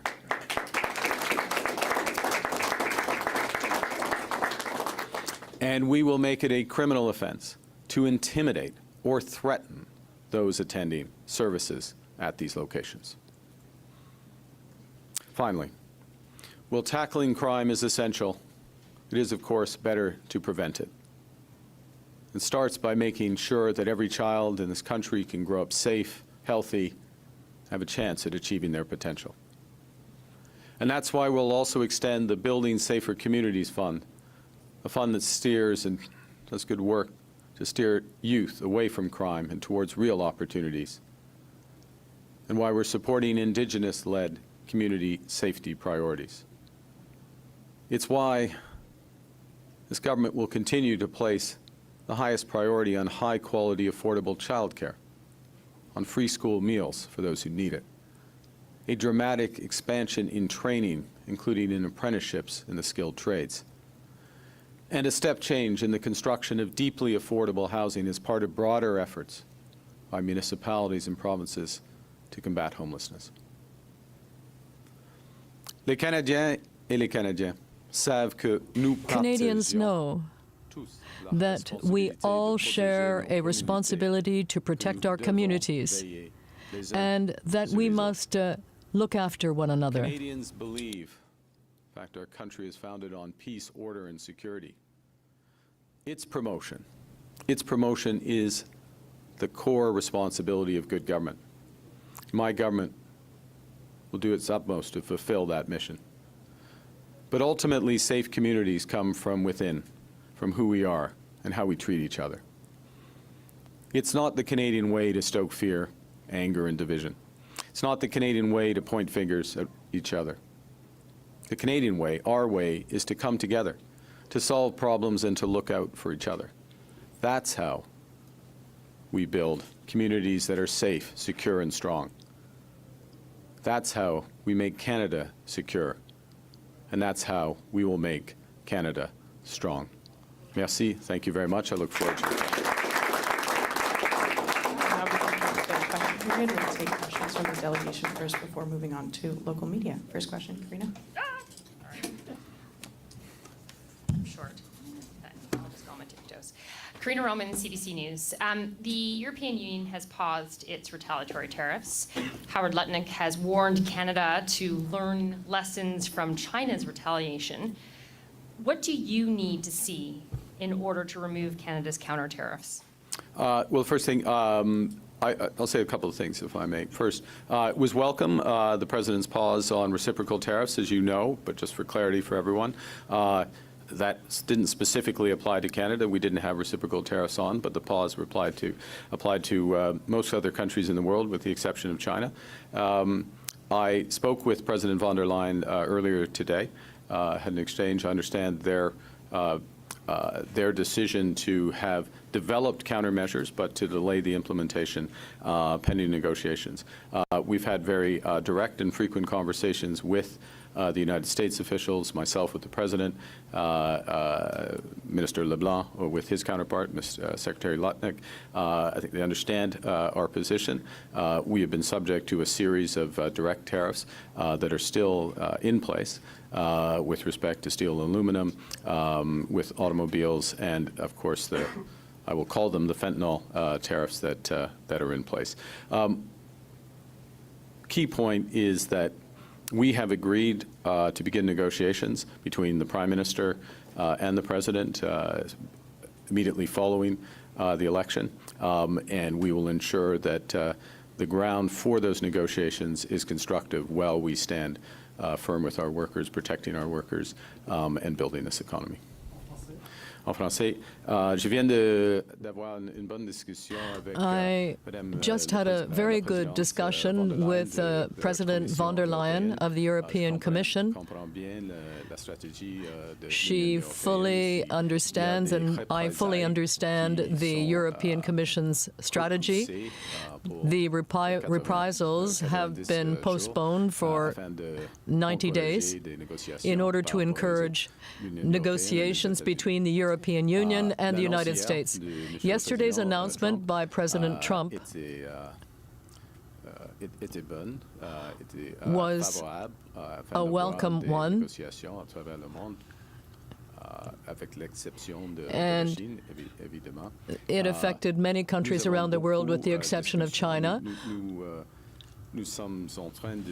And right now, we are in discussions with the Americans. For example, Mr. LeBlanc is talking to the Trade Secretary, Lutnick, in order to arrive at a situation where we can have constructive negotiations between the Prime Minister of Canada and the President of the United States that will begin right after the federal election. You said that you got Canada the best of a bad deal, or that Canada got the best of the bad deal. I wasn't taking credit for it, but yes. Now it seems that Canada has, other than China, gotten the worst deal. What do you say to Canadians who see that and think that maybe doesn't bode well for future negotiations? Well, I don't recognize that characterization. The adjustment of the fentanyl tariffs, while not complete, carves out for what's called, we will call CUSMA compliant trade. So that is carved out, and many Canadian exporters meet that test, and it won't surprise you that we are fast-tracking others so that they can meet the paperwork to meet that test, because the grand majority of our trade is there. Look, we in Mexico have a very tight trading relationship with the United States as a consequence of NAFTA and its successor agreement, CUSMA, USMCA, as the Americans call it. And so any adjustment to that is a reduction in the market access and the degree of trade, which is why we have responded. So that's the situation we're in. We look forward to the opportunity for Canada and the United States to have that comprehensive economic and security negotiation. I'm working hard every day to represent Canada at those discussions. And I'll say one last thing, if I may, which is, and I mentioned this in my remark, The stakes have never been higher because it's not just about our trading relationship with the United States.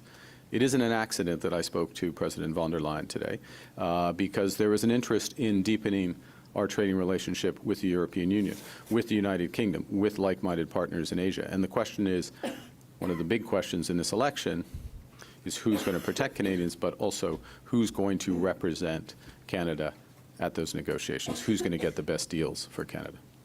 Monsieur? Hello, Mr. Carney. President Macron said yesterday that he is considering recognizing Palestine as a state. Are you prepared to do the same in the coming weeks? Dans un mot, non. In a word, parce que no. Mon gouvernement Because my government une solution à deux États, supports mais a two-state avec un État solution, palestinien libre, but with a free Palestinian state, qui vivent côte a viable à côte one that avec, lives side by un État side israélien. with the Israeli Alors, state. les conditions qui So concernent un État the conditions la capacité d'avoir in terms of un État libre et viable creating a free and viable Palestinian state do not exist right now. That's clear for me. It's sad, but it's true. With respect to the question in President Macron's declaration overnight, as I recall, would we follow suit, in effect, was the question. My answer, in a word, no. We support a two-state solution. But a two-state solution where we have a free and viable Palestinian state living in peace and security alongside an Israeli state which lives in peace and security. Those conditions do not exist at the moment, unfortunately. Presque chaque jour, vos rassemblements Almost sont every interrompus day, par des militants your pro-palestiniens. rallies are interrupted. Oui ou non, qu'un génocide se déroule Now, en do you think that there is a genocide taking place in Palestine? Cette question, c'est une question devant le question Cour is international currently de before the International Court of Justice. Et je ne vais jamais politicier. I cette will never situation. politicize that situation or that word. This question is in front of the International Court of Justice. The situation is a horrible situation. I will not, and I will never, politicize that word or this situation. From CBC. The buyback program was a political mess for the previous Liberal government, something your Chief of Staff, Marco Mendicino, would remember. You've recommitted to it today. What makes you think that you can do it differently? Well, I think first off, let me say this, which is, and I'm Natalie, if I may, look, I'm honored that Natalie has presented herself as a candidate. But she is a person like Bill Blair, like the MPs behind me, who go into public service to get things done, to change things. That's the standard, not to make an announcement to get things done. I count myself in that camp as well. And as I said in my words, in my prepared remarks, we're not just keeping it, we're reinvigorating and quickly putting it into action. So I'm going to task the Minister of Public Safety, National Security, working alongside, well, subject to the choices of Canadian people, accordingly, but the intention is that we'll be working closely and focused on those results, working backwards from the results, reinvigorate the work with Canada Post, reinvigorate with the provinces, and put this into place with a top priority.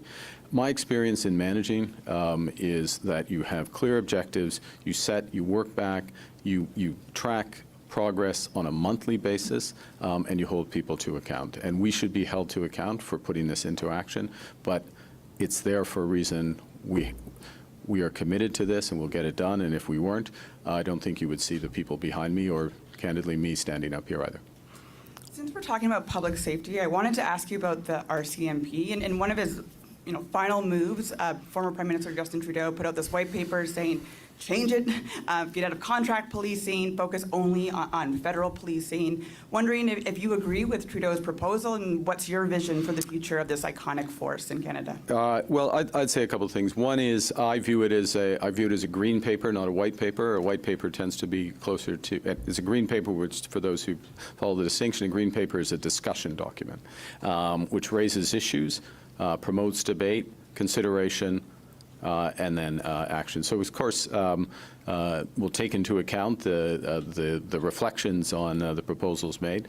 I view the RCMP as central to the security of Canadians, as it has been from before Canada came into being, and commit the resources and make the reforms necessary to take what is a great force for protection and security of Canadians and make it even better. Next question. Yes. Abigail Beeman, CTV News. Today, the NDP says that your plan to balance the operating budget will mean $43 billion in cuts by 2027-28, and they're concerned that that would mean cuts to public services, deep cuts to health care. Will it? No. Short answer, no. No cuts to health care. In fact, reinforcement of health care. Certainly no. This government, we're very clear. Health care, dental care, which we've reinforced during the course of this campaign. If we are elected, 5 million more Canadians will have access to dental care. Pierre Poilievre will not allow that. Pharmacare, we will follow through on pharmacare. Pierre Poilievre will not allow that. Child care, in place. Pierre Poilievre will get rid of it. Free school meals for children who need it. We will have it. Pierre Poilievre will get rid of it. None of that can be, only we can ensure that those are in place. Now, in terms of the specifics of our platform as a whole, balancing the operating budget, in other words, spending less so the country can invest more, so that we can build this country, we'll release in the next, certainly in the next week, in the next few days, a detailed platform and a costed platform. And we can have that discussion in a less abstract way with specific numbers. And I look forward to it because that's part of the way we intend to govern if we are elected, which is full transparency, openness with the media and stakeholders in responding to questions. Thank you. Brièvement, OK. Briefly, yes. There will be a costed platform presented. We will be releasing that platform in a few days, and then we can have a big discussion on the numbers at that time.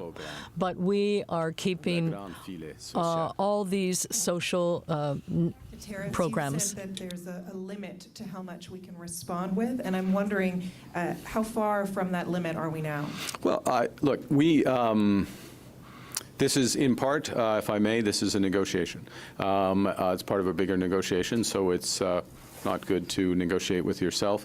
But we have a basic principle, which is that we will only take measures that have a maximum impact in the U.S. and a minimum impact here. So that does limit what we can do. Their economy is much bigger than ours. We all know that.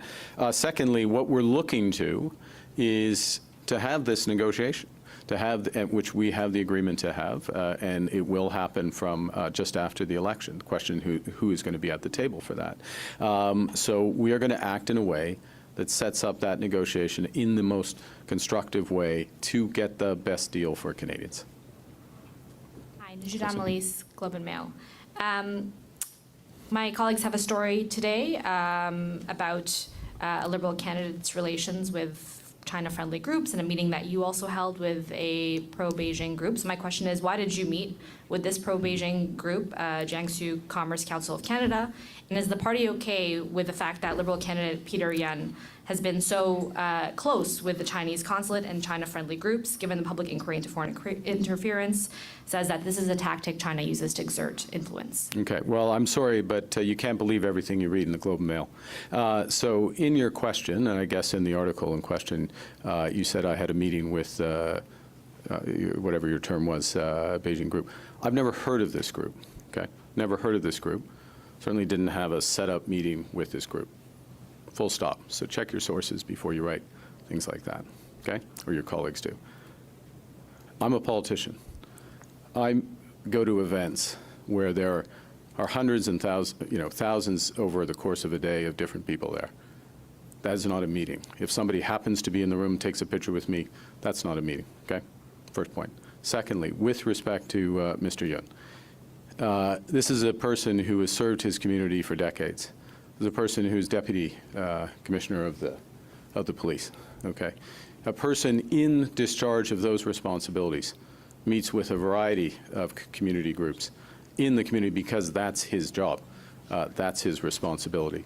We're proud to have him as a candidate, and I honor his service, including on today. Thank you. Monsieur. Qu'est-ce qui se passe? Ça marche? Ou... On peut prendre une pause. Oh mon Dieu, OK. On prend une pause, on garde le temps. Okay, sorry.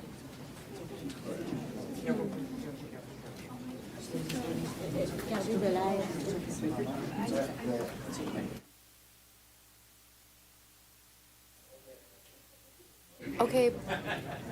Jeff. All right, friends, we're going to stay on this shot for a moment. It's not altogether clear what happened. I think somebody might have fallen or...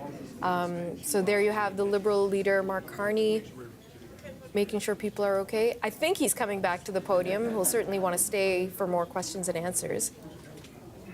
Or he's just making the rounds in the crowd there in Brampton, Ontario. So let's just hang on. Let's see what happens, and hopefully he's coming back.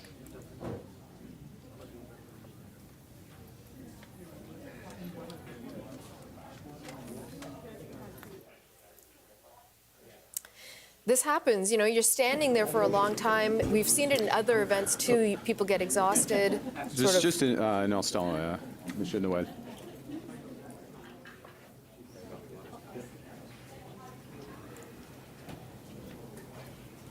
I believe she's fine. Yeah, I think that. Je crois que la situation est, ça fonctionne. Oui, c'est à cause de la longueur de mes réponses. Yes, it's because my answers are so long. Venez de dire. Okay, I'll try to be brief. À vous, madame, OK. Je vais juste prendre la dernière question de la délégation avant d'aller aux médias locaux. OK. Je pense qu'il reste encore un petit peu de temps sur le montant qu'on s'était donné. Je pense que Catherine derrière moi aura droit à une question. And I think Catherine behind me has a question. Alors, merci, Monsieur Carney. J'espère que la dame Thank you, Mr. Carney. I hope the lady is feeling better now. The Bloc today is proposing to create a border department to be more effective and to have more control over the border. What do you think of that idea? Okay. Je viens d'annoncer well, I have just announced that we will be strengthening the Border Security Agency by recruiting an additional 1,000 officers.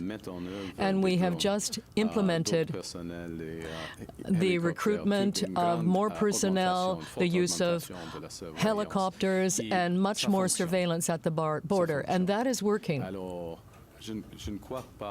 So I do not think that it would be a good idea to create a new federal department. It's not necessary to do that. What we need to do is strengthen the current agency, the CBSA, and the RCMP.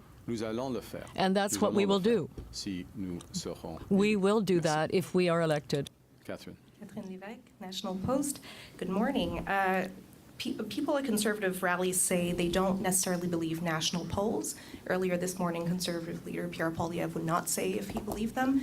My question to you, do you believe the polls right now? And do you commit to recognizing the result of the election, whatever it is? Jeez, of course. Okay. This is Canada. This is Canada. I know there's certain parties that just import all their slogans and their policies from America, but let's not import that nonsense into Canada. We will have, and we are in the midst of a fair and open and free election in Canada.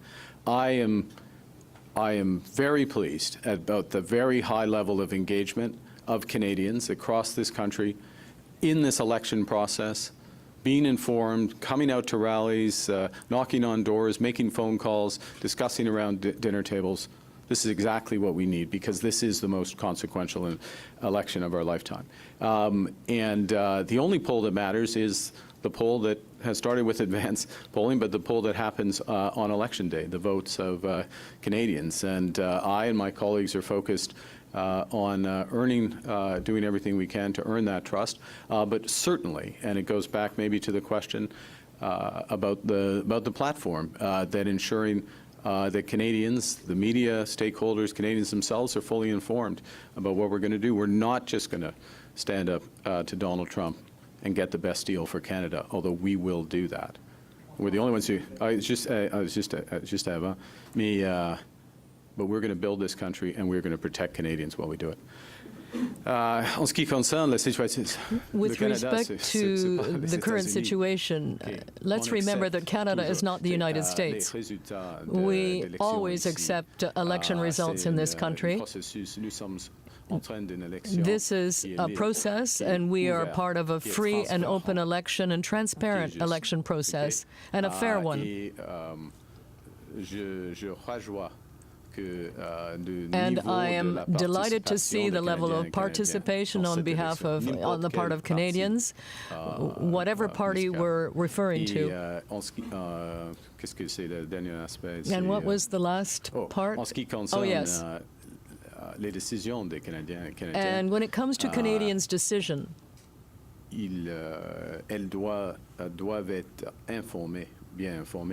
Canadians have to be well informed, and that's the reason why we will be bringing out a costed platform that will be released in a few days. So the Liberal Party of Canada, we are the best to face up to Mr. Trump, to secure a good trading agreement for Canada. But we will protect Canadians, and we will build a strong economy for all Canadians. Thank you. Over to local media. We'll take 5 minutes of questions. Yeah, thank you. Hello, I'm Rupinder from PTC Punjabi. You are in Brampton today, which is hub of Indo-Canadian community, and my question is about Canada-India relations, which are not in good terms at present.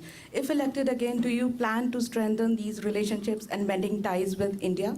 Well, we would welcome a strengthening of ties with India, but any relationship is two-sided, and that relationship needs to develop with transparency, mutual respect. The opportunity is there to develop that, but as I say, it takes two sides, and that includes from India. Thank you. Good morning, Mr. Carney. Manoj Gupta from Road Today and South Asian Unlimited. My question is related to region of Peel. It's popularly known as the freight capital of Canada, but it's also becoming a crime capital of Canada with the growing number of extortions, daylight robberies, carjackings, and especially city of Brampton, where we are right now, has installed 50 high specialized cameras at 50 locations to just catch the criminals. Yeah. Looking at the Peel Regional Police Association has endorsed Pierre Poilievre and Conservative Party of Canada, how will your government, if re-elected, bring a new ray of hope for local Canada? Well, let me say that first off, I recognize the seriousness of violent crime, crimes against property, and working closely with many of the representatives of the Peel region. That's part of the reason why we have developed the very comprehensive series of measures that I just announced. Yes, reinforcing policing, but tougher sentencing, cracking down on gun crime, and going directly after, which unfortunately is the case, as you would, I'm sure know. In many cases, these are organized crime groups, and the penalty for being part of these groups dramatically increasing against crimes against violence. But that is part. So all of those aspects are there. But then that's part of a much bigger strategy that we have been putting in place and we're ramping up, which is to secure our frontiers, both incoming on guns and drugs, but also major investment. 2 weeks ago, 2 weeks less a day ago, announced in the Port of Montreal, $5 billion for port and trade infrastructure. Included in that is much better, a further step change in detection. So we go all the way on both sides of the crime chain, if I can put it that way. Guns, drugs, criminal activity coming across our border from the United States. There's a lot of things from the United States we shouldn't import. It starts there. It starts with U.S. U.S. approach to criminal law, criminal enforcement as well. But that comes through there, attacking the criminals and sentencing them appropriately, deterring them, but also ensuring that the proceeds of those crimes, particularly with respect to home invasions and auto thefts, are not there, because securing our ports and stopping the ultimate exportation of these cars. Thank you. We'll have time for one last quick question. Thanks, Mr. Carney. Marco Vigliati, Politics. As we mentioned, we're here in Brampton, where the average price of a home has nearly doubled in the 10 years of the Liberal government's been in power. The number of homes built over the past year has failed to meet the provincial target by, I believe, half. We've also seen the same thing happen in Caledon and Mississauga. Do you believe that this Liberal government has failed residents of the region by not encouraging or not spurring home construction? And how can you convince residents that things will be different under your leadership? Okay, so thank you very much for the question. It's a fundamental issue here in Brampton, as you say, Caledon, across this province, across this country. I've been Prime Minister for just under 4 weeks, and I brought in the most and announced in the past week the most comprehensive and ambitious housing strategy the country has seen since the Second World War, although I will argue that it's even more ambitious than the post-war build. We are looking to double. We intend to double the rate of home construction from less to about 500,000 units. We're going to do that with a Made in Canada strategy, which means that we're going to use Canadian mass timber. We're going to use Canadian technology for these homes.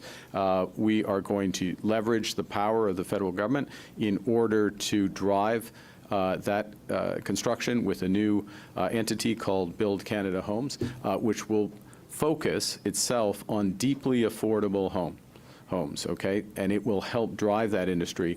And then we will rely on the private sector to build more broadly, providing up to $25 billion of financing for the private sector. At the same time, we will attack high development charges. We are cutting them, we're committing to cut them in half for the next 5 years.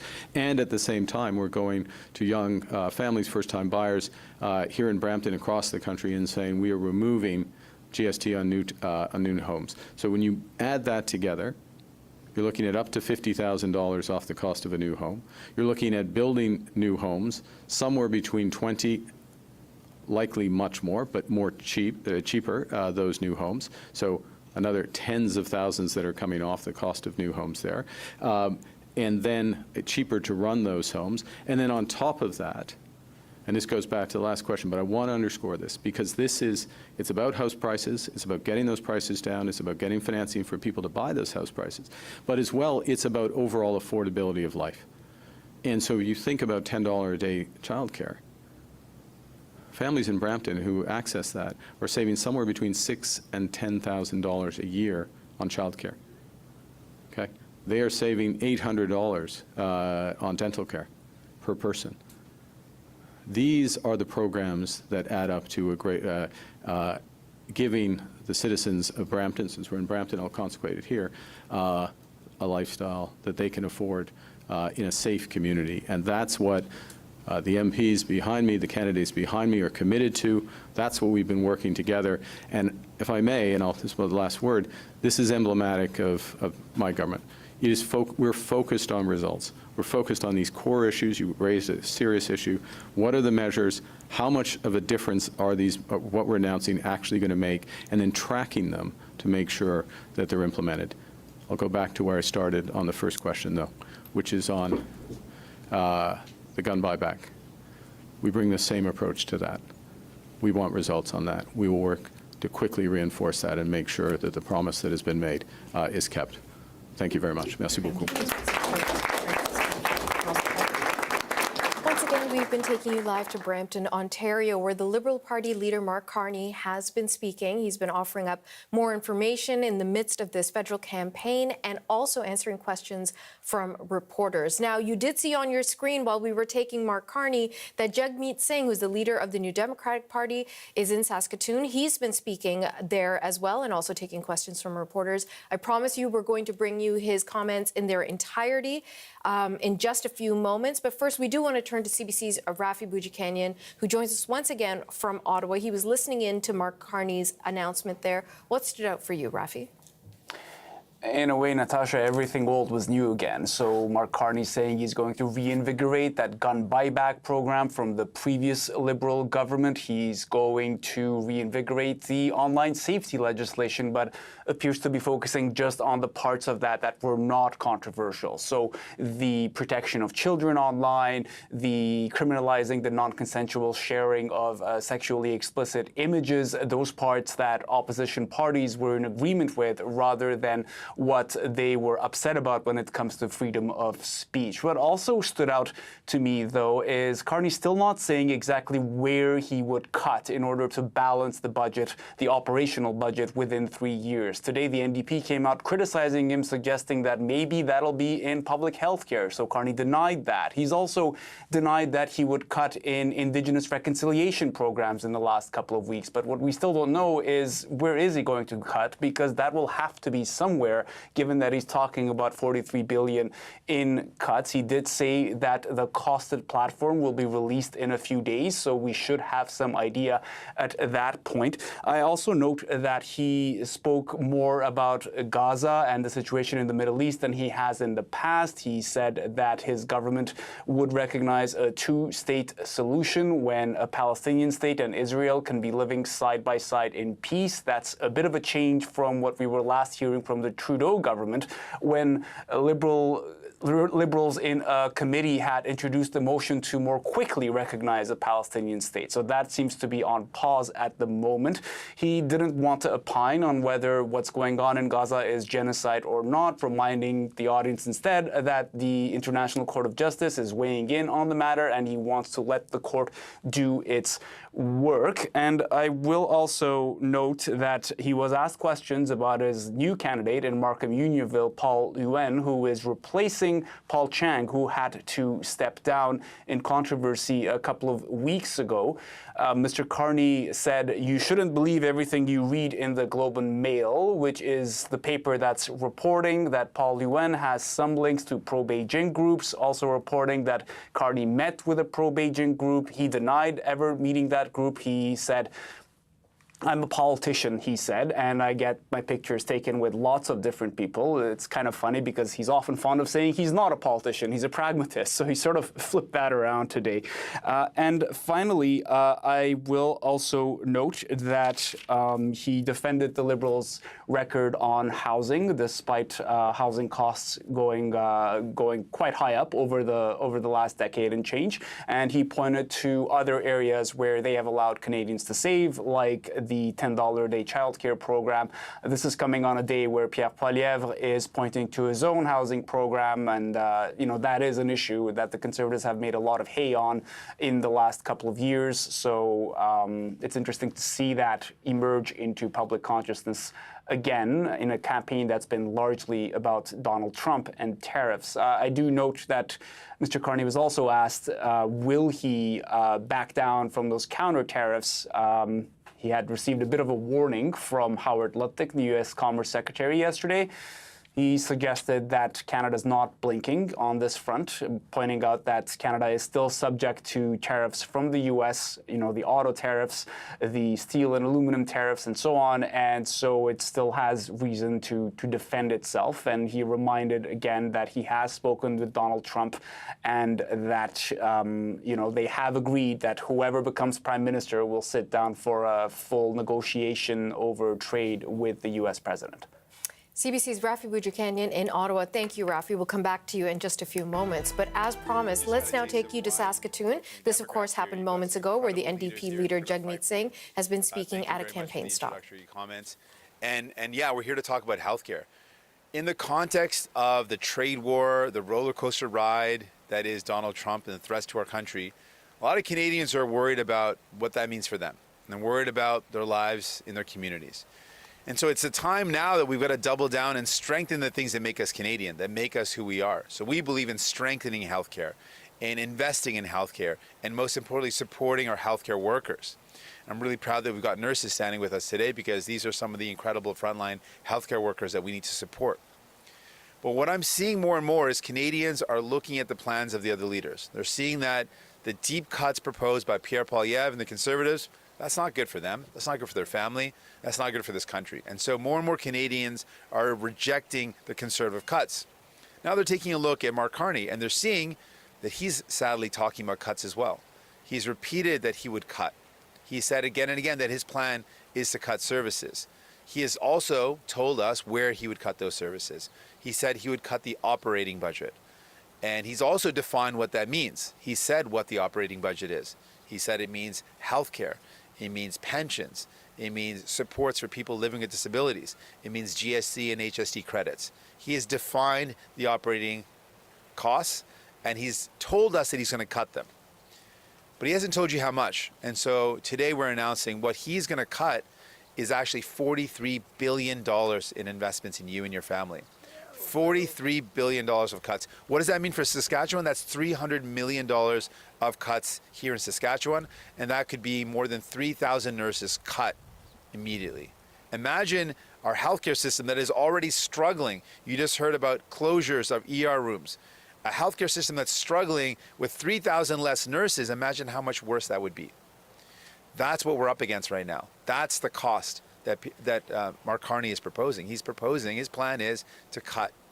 And I think it's the wrong thing to do right now. At a time when Canadians are worried, we should be strengthening our healthcare system. We want to see less wait times, not longer. We want to see more frontline healthcare workers, not less. We want a stronger healthcare system, not a weaker one. Yes.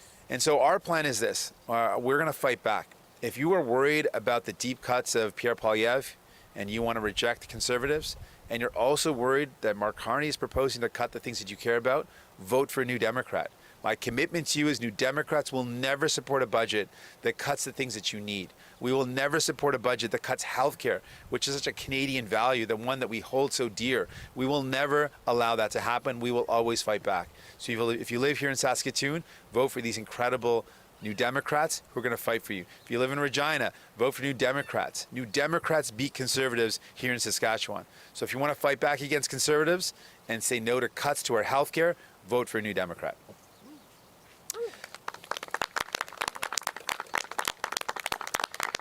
And I want to add just one more thing. What I find even more worrisome about Mark Carney's plan is he's proposing all these cuts. His plan is to cut these things that you care about.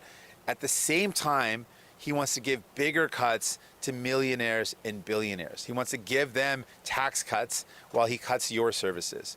I think that's wrong. It makes it even more painful to hear that his plan is to take away from you to give to millionaires and billionaires. We're not going to let that happen.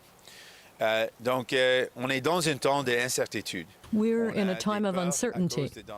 People are worried about Donald Trump's threats, and right now it's time to defend our values, to defend the things that we hold dear. And it is our healthcare system that we hold dear, our public services. And I am proud to have nurses with us today because they are on the right front line of our healthcare system. And you heard from our candidates in the region. We're so proud to have high-quality candidates running for them, so do vote for them because they will fight for you. In these times of uncertainty, we think it's important to invest more in our healthcare system and to defend it. But Mark Carney is proposing to cut. He's said a number of times that his plan is to cut the services that you need. He also said which services that he will cut. Pensions, health care, help for people. He's clearly stated that. Today, we are going to talk about how much he's planning to cut. His plan is to cut $43 billion. 43. So that means in Saskatchewan, $300,000. So what does that mean in terms of its real impact? That means a lot fewer nurses at a time where we already do not have enough personnel in the healthcare services.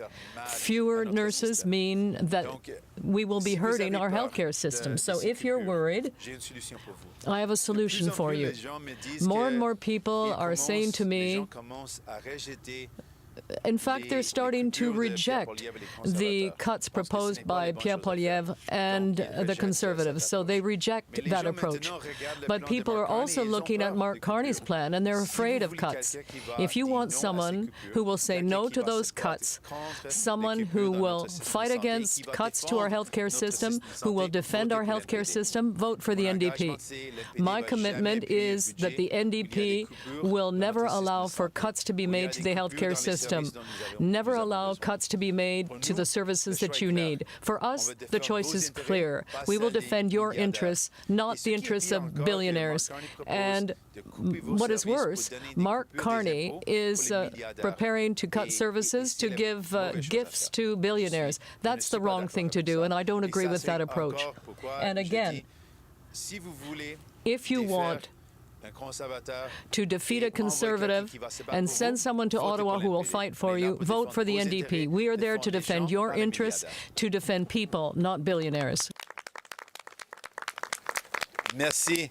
Thank you so much. And with that, I'm ready for any questions you might have. Merci beaucoup. Maintenant, on va passer à la période de questions des journalistes. Une question et une relance par journaliste. We'll now take the questions from the press. One question, one follow-up. We'll begin with Mike Lecouteur, CTV. Mr. Singh, thanks for taking our questions. Today you're taking shots at somebody else's budgetary plans. Would an NDP government balance the budget? We understand that people are worried about spending, and we understand how serious that is. We obviously want to live within our means. What's the context we're in right now? We've got a trade war. We've got a tax from Donald Trump, a potential recession. We think cutting the services that people need is the wrong thing to do at a time like this. We've laid out how we would increase revenue. We've talked about how we could close offshore tax havens. We could actually enforce the tax code for companies that are not actually paying their fair share, just collect the taxes we owe, and how we could raise tens of billions of dollars by doing that. We talked about ending things like fossil fuel subsidies, that we should be not giving public money to highly profitable companies. Instead, that's where we can make cuts. But we will never cut services that people need. We will never cut in healthcare. We want to strengthen healthcare. We want more healthcare workers. We want to help out the nurses that you see beside me. These are the frontline healthcare workers that we need to defend and support. We don't want to cut there. So while we've got to be very prudent where we spend our money and how we allocate our resources, we cannot cut the things that people need in a recession. We've got to support people and stand up for them. And that's why I'm particularly worried about Mark Carney's plan. With respect, that didn't really answer the question. Would you ever commit as Prime Minister to balancing the budget? Well, we're committing to increasing revenue. We're committing to cutting costs associated with things that we think are wasteful, like using private consultants. That's hundreds of millions of dollars that we don't think should be spent. Giving money to highly profitable companies. That's something that we would cut. We would increase revenue. And the other parties, no one's talking about how to increase revenue. Mark Carney was asked directly the question about would he close offshore tax havens? A very reasonable thing. We should close them and we should have more revenues in the country. Instead, his answer was he's going to cut spending. He's doubled down on cutting spending. And he's going to cut the things that you care about. I think that's wrong. We'll release our fully costed budget and we'll have a sense of where we're going to go. But you can rest assured we're talking about increasing revenue through looking at closing offshore tax havens and loopholes where big, highly profitable corporations make massive profits and don't pay their fair share. And we're going to defend the things that people need. Defend your health care, defend your pensions, and protect Canadians. Thank you. Next question, Ashley Burke, CBC. Good morning, Mr. Singh. Yes or no, would you balance the budget? So we're going to lay out our clear budgetary commitments and lay that out for you. But it's important to look at the context we're in. We're in a recession, or in a trade war that's going to potentially cause a recession. We're in a difficult economic situation. We're in a lot of threats to our country. We're in a lot of unpredictability. For anyone to suggest they know what's going to happen next is not realistic and not reasonable. We don't know what's going to happen next. But I do know that when there are economic downturns, I do know when there are recessions, it has always been the approach of Liberals and Conservatives to balance the budgets on the backs of workers. I will never do that. I can conclusively and concretely tell you, I will never balance the budget on the back of working people. That will never happen with New Democrats. So it sounds like you're saying you're not committing to balancing the budget, and you're also pitching a minority government. What is your cost of support this time around? So I can tell you that we were in a minority government recently. And everything that was achieved in that government that made people's lives better, dental care, pharmacare, protections for workers only happened because people voted for New Democrats and we were able to fight to make those things happen. They were not going to happen otherwise. Liberals weren't just going to do it. We forced them to do it. If you want to see more of those things happen, if you want to see pharmacare expanded to cover more Canadians and cover more medication, vote for a New Democrat. If you want to see investments in healthcare and make sure a dental care program continues to provide care for more people, vote for a New Democrat. If you want to stand up to the cuts being proposed by Mark Carney, which sadly would make our healthcare in even a worse position, send a New Democrat from Saskatchewan, send a New Democrat from Saskatoon or Regina to fight back, to defend against these cuts. Merci beaucoup. Prochaine question, Valérie Gamache, Radio-Canada. Hello, Mr. Singh.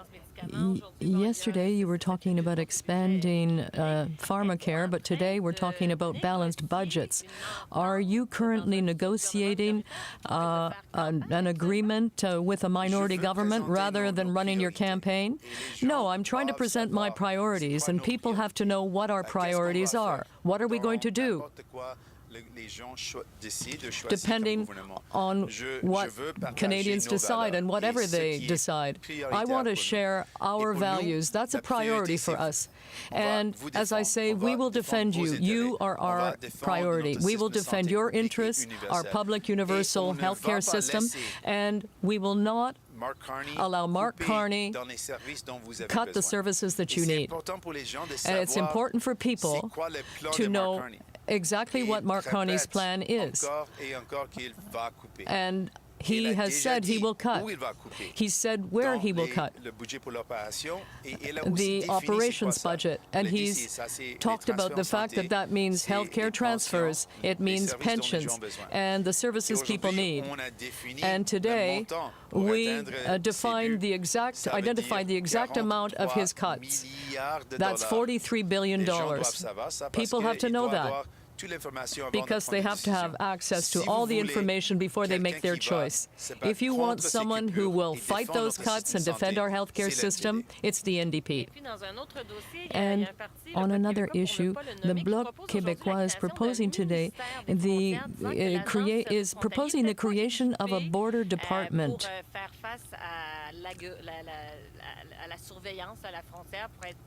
to beef up surveillance of the border, gun smuggling, and so forth. Are you in support of creating such a department? Well, I know that there are problems at the border, and we have proposed some solutions. We proposed increasing the number of border officers. The Conservatives cut back the number of officers in the past, and the Liberals maintained that cut. So we want to reverse those cuts and increase the staff levels at the border. And particularly for Quebec, in the past, it was clear that the federal government did not do its share when it comes to investing in the necessary resources to respond. We will fix that.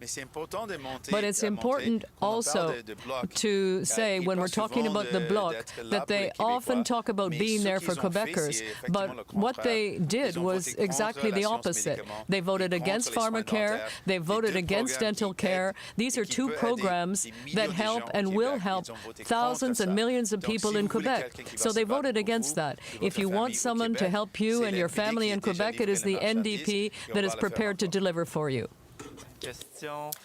All right. We have been taking you to Saskatoon, where Jagmeet Singh, leader of the NDP, was speaking just a few moments ago. Listening to all of his comments is Rafi Boudjikanian, who joins us once again from Ottawa.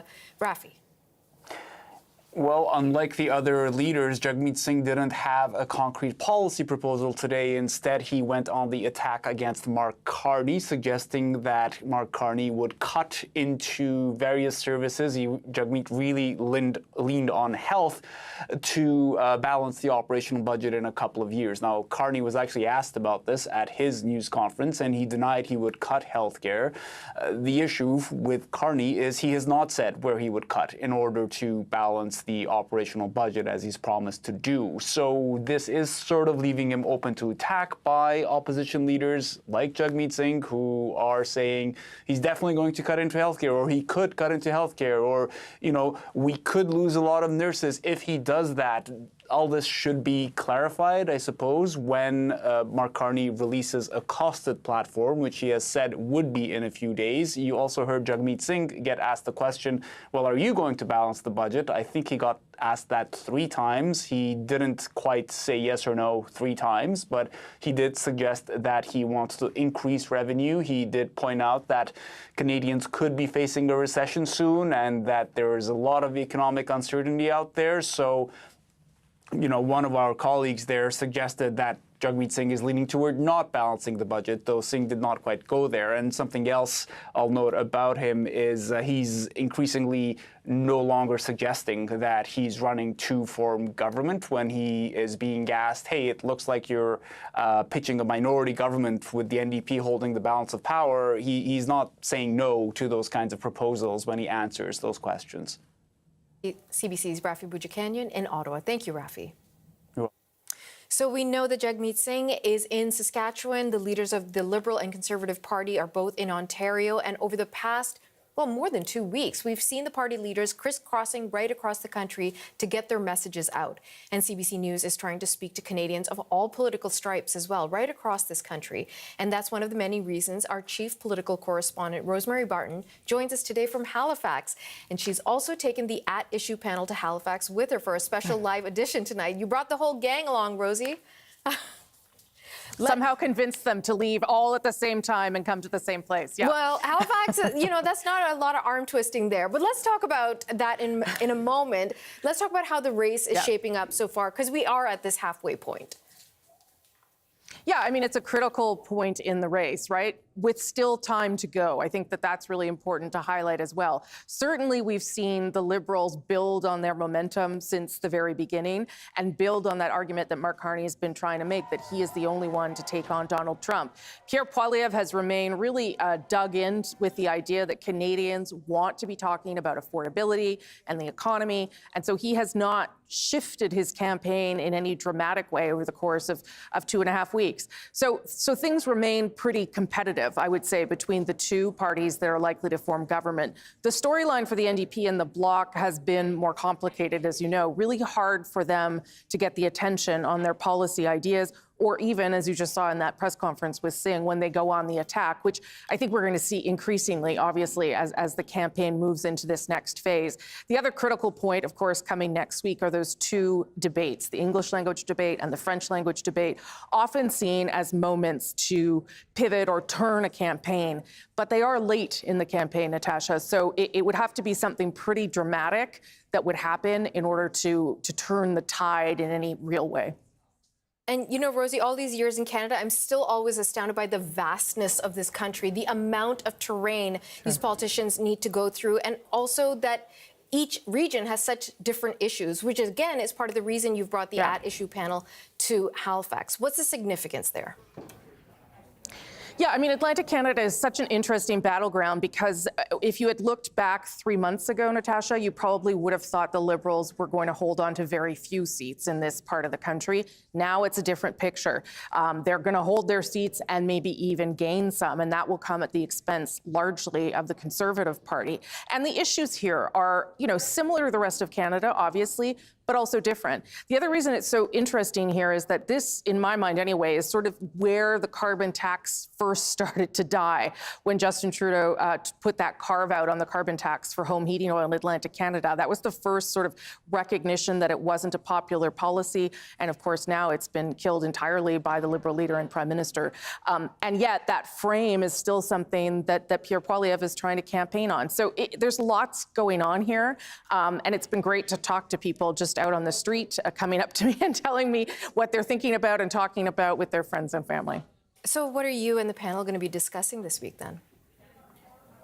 So we're going to talk a little bit about what the week has been, largely, you know, Western alienation, Stephen Harper, rallies, momentum, all those kinds of things. We're also going to talk a little bit about how leaders are dealing with the media, because that's obviously been an issue too. Pierre Poilievre really limiting questions. The CBC hasn't had a question to Pierre Poilievre in, I think, more than 10 days now. So we're going to talk about whether that strategy is working. And then we're going to do 45 minutes of questions from the audience. We've got a sold out place here, and we're really excited for them. them to ask questions about the things that matter to them, because that's what this election is about. So getting me out of the Ottawa bubble, getting the panel out here to take those questions and try and tap into where Canadians are in this part of the country right now. That's also what we're going to try and do. So that part will air tomorrow and then over the weekend as well. Okay, sounds great. Thanks so much, Rosie. Thanks, Natasha. You're welcome. That was CBC's chief political correspondent, Rosemary Barton, and you can watch her special At Issue from Halifax later tonight on The National. That's at 9 p.m. Eastern right here on CBC News Network, 10 p.m. local on CBC TV, 10:30 in Newfoundland. You'll also be able to find it on The National's YouTube channel and the specific At Issue podcast. Now, as we just showed you a few moments ago, Jagmeet Singh, the leader of the NDP, has been campaigning today in Saskatoon. But there are still many, many concerns about how well the NDP is faring, particularly in the polls. For more on this, we have reached NDP strategist Raj Sehota. She served as the executive director for the BC NDP. She is now the vice president of Strategies 360 Canada. Raj, thanks so much for making time for us.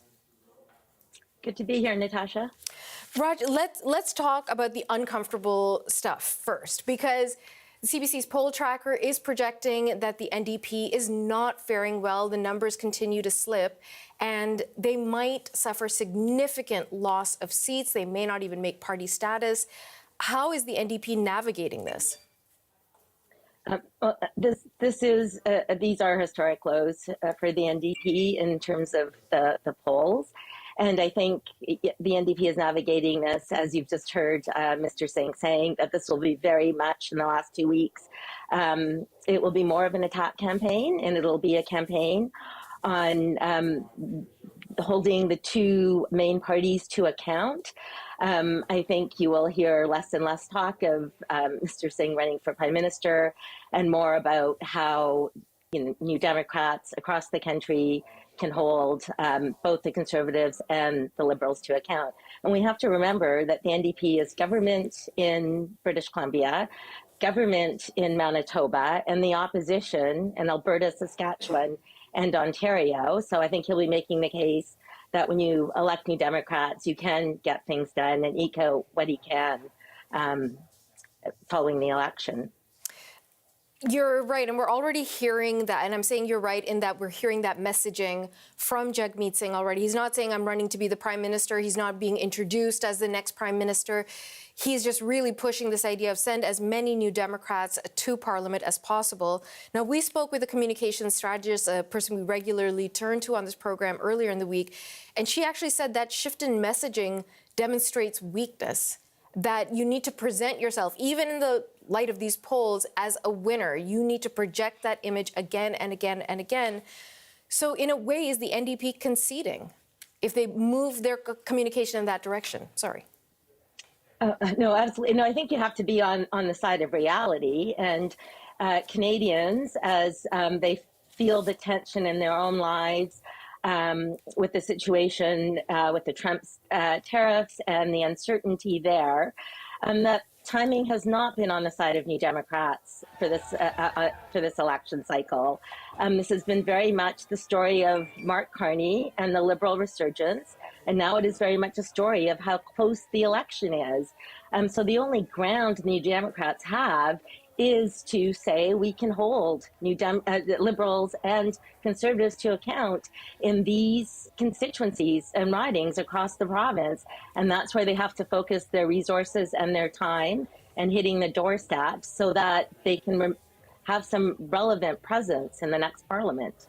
When you mentioned that there needs to be an addressing of the reality of the situation, behind closed doors, is there a degree of frustration within the NDP campaign that maybe the election should have been called in the fall? The outlook could have been completely different. I think given the situation with President Trump and the uncertainty, I think people are very focused on in the moment and really now what can be done in the next 2 weeks of the campaign to bring back as many New Democrat voters as possible and what looks like will be a very close election between the Liberals and Conservatives. So the message will be elect a New Democrat and hold these folks accountable, no matter whether it's a Liberal government or a Conservative one. So what does Mr. Singh need to do within the next 2 weeks, and especially during that debate, to get more people on side? Well, I think it feels like they found an opportunity here in terms of the Liberal platform.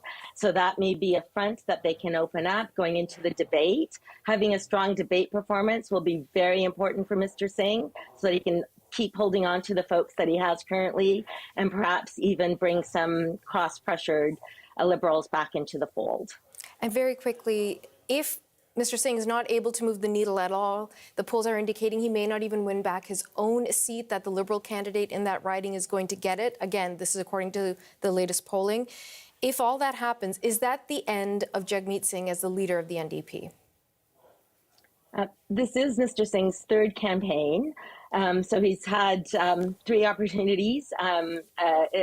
Running as the leader and a chance to be prime minister. So I think these will be questions that the party will be dealing with in the full campaign reporting and aftermath that'll come after April 28th. Raj Sehota, thank you so much for your time today. Thanks for having me on, Natasha. Our pleasure.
Turning to one of our top stories this hour, how investors are reacting to Donald Trump's partial tariff pullback. Now, here's a live look for you at some of the numbers right now. North American stock markets opened in the red this morning, and they continue to fall, losing some of the gains made by yesterday's historic surge. Now, that surge was one of the biggest market rallies since the Second World War. It happened just moments after the U.S. president's announcement that there was temporarily going to be a pause button pressed on the latest round of tariffs for dozens of countries. Canada is not among them, and neither is China. The White House clarified today that Beijing now faces a 145% duty on all exports to the United States.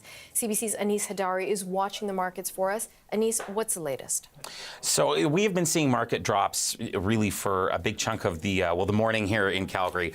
I guess as we're heading into the afternoon in New York and Toronto, where the two biggest stock exchanges that Canadians will pay attention to are. We haven't lost all of the gains so far that we saw yesterday, but we've lost a lot of them. If you're trading on the markets, you're definitely seeing a lot more red today than you were seeing certainly yesterday afternoon. The Dow Jones Industrial Index there down about a little bit more than 4%. The Toronto Stock Exchange down 888.9, just below the 900-point range, and that's about 4% down for the Toronto Stock Exchange. We're seeing similar things on the Nasdaq. It's down around 6%. The S&P 500, which tracks 500 the big movers and shakers, it's down about 5%. Overall, whatever good vibes investors seemed to have yesterday have certainly evaporated. It's hard to pin that to anything specific today. One thing that we have heard out of the White House is a clarification that they will be charging 145% tariffs on China. That is even higher than the numbers that were thrown around yesterday. And of course, there's a lot of goods that move from from China into the United States. That means all of those are going to get more expensive. But overall, we're sort of chalking this up to the same word that we've been using for so many days and weeks: uncertainty. Whatever had investors and market movers, whether it's big banks or mutual funds or individual stock traders, feeling very positive yesterday afternoon after Donald Trump announced those changes to his tariff policies, they're clearly not feeling that way now, because they are again selling off, and that's where we're seeing these market drops from, Natasha. But Anis, simultaneously, we've seen some good news on inflation coming out of the U.S. today. So A, what was the news? And B, why isn't that helping? Well, U.S. inflation numbers were better than many had projected them to be, at least the numbers that we saw today. And usually good inflation numbers are something that markets react positively to. But that is showing the past, right? Whenever we see inflation numbers, whether it's American ones or Canadian ones, that's looking backwards, right? It's looking at maybe 2 months ago or 1 month ago. So while it tells us that inflation wasn't so bad in the United States previously, and that would normally perhaps bode well for the future, it doesn't tell us anything about what's to come. And tariffs specifically do increase inflation, because tariffs increase the prices that American consumers and American businesses pay to buy stuff from overseas. So I shouldn't say it will definitely drive up inflation, but it probably will. I think almost every economist we've spoken to has pointed that out. So again, the markets today, they're that crystal ball. The markets tell you what investors think they will make money from in the future. And when they are selling things off, it means that whatever stocks they are selling off, they don't think those will make money in the future, or they won't make as much money. And when we see those red lines on almost every stock index, whether it's the tech stock indexes or just the general ones that match the economy, it tells us that whether inflation numbers are good or not right now, there's nervousness about the future economically speaking, Natasha. CBC's Anis Hedari for us in Calgary. Thanks so much, Anis. You're welcome. Okay, let's get back to our other major story, the dramatic about-face from the White House. We want to look at the U.S. political angle on this story now. And for that, of course, we're turning to Katie Nicholson in Washington. So, Katie, Trump and others in the White House have framed that surprise decision yesterday as something that was planned all along. But there's so much skepticism about really so much to do with the tariff announcements. Give us some clarity here. What's going on? There's a lot of spin happening right now, but I just Yes. want to warn you, you may have to dip away from me, because right now there is a cabinet meeting that's happening, and we understand that momentarily journalists will be allowed in the room, so we may be able to actually hear a little bit of what the cabinet has to say for itself after this day. But we got a flavor of it this morning when a number of economic advisors went out and did the morning shows, including Kevin Hassett. He was promoting that line that the White House has really been pushing since yesterday, that this U-turn was all a part of the plan, right? And that they might have been actually close to making that announcement yesterday, even if, as President Trump said, people weren't getting the yips from the bond markets. So Hassett basically said that countries are lining up to negotiate. They were as of yesterday, that 15 countries have made explicit offers, and that there's really a big inventory of deals that he said are close to the finish line right now. Here's a little bit more of Kevin Hassett. One of the options that the president was considering before he decided to go the way he did yesterday was to announce some deals that are already so far along that we could pretty much finish them up and make them public. But in the end, he decided that a more general announcement, the one that he made yesterday, was the best way to let everybody understand that he's 100% serious about putting American workers first and making the trade deals happen as fast as possible. So some more information from Hassett. He's saying expect in the next 3 to 4 weeks a kind of a parade of world leaders in and out of the White House as these negotiations continue. He insists that this is going to be a very fast process. Now, it is hard to really put into perspective, though, how much of a massive undertaking this is during this 90-day tariff pause. The trade agreements, they're often complex, right? You have to negotiate with teams of lawyers and trade representatives, and they're talking about doing this with dozens and dozens of countries countries, so not a small undertaking. Now, there were other sort of Trump surrogates out today. Stephen Mirren, another top economic advisor to the president, he was out in front of the cameras for CNBC this morning, and he was talking about how these policies he believes are going to keep inflation at bay. And he had this to say about that tariff pause. What the president and his team have done is to buy time to create very great trade deals that will be very intricate and do enormous things for the American economy and American workers, and to create time to make those trade deals. And we've got dozens and dozens of countries banging down the doors wanting to talk to us, wanting to create those trade deals.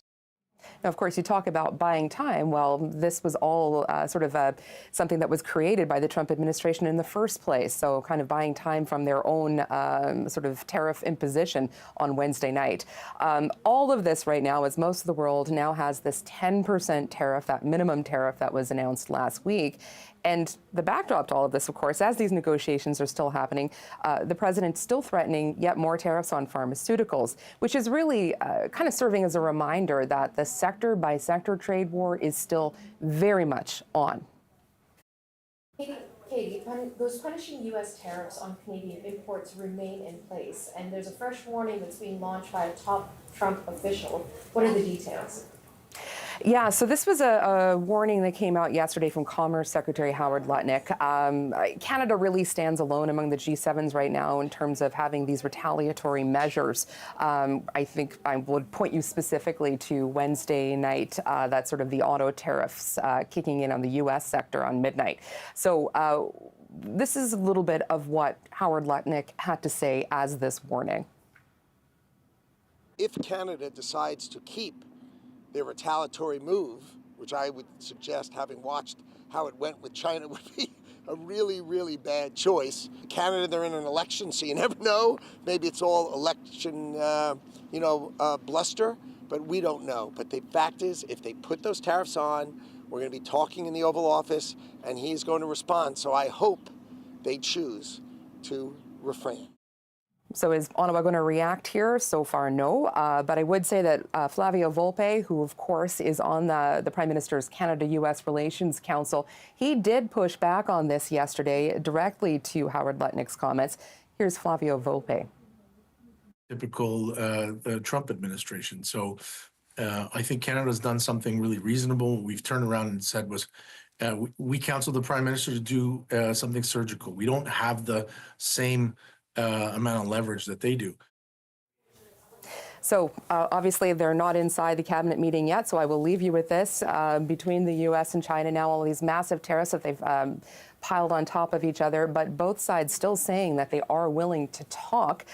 China saying today that the door for dialogue is open, but America needs to show respect. But I will note, there was just a story that moved across the wires a little while ago. They're continuing to take small retaliatory measures, such as sort of curtailing how many American films will be allowed to play in China, China being the second largest market in the world for Hollywood. CBC's Katie Nicholson in Washington.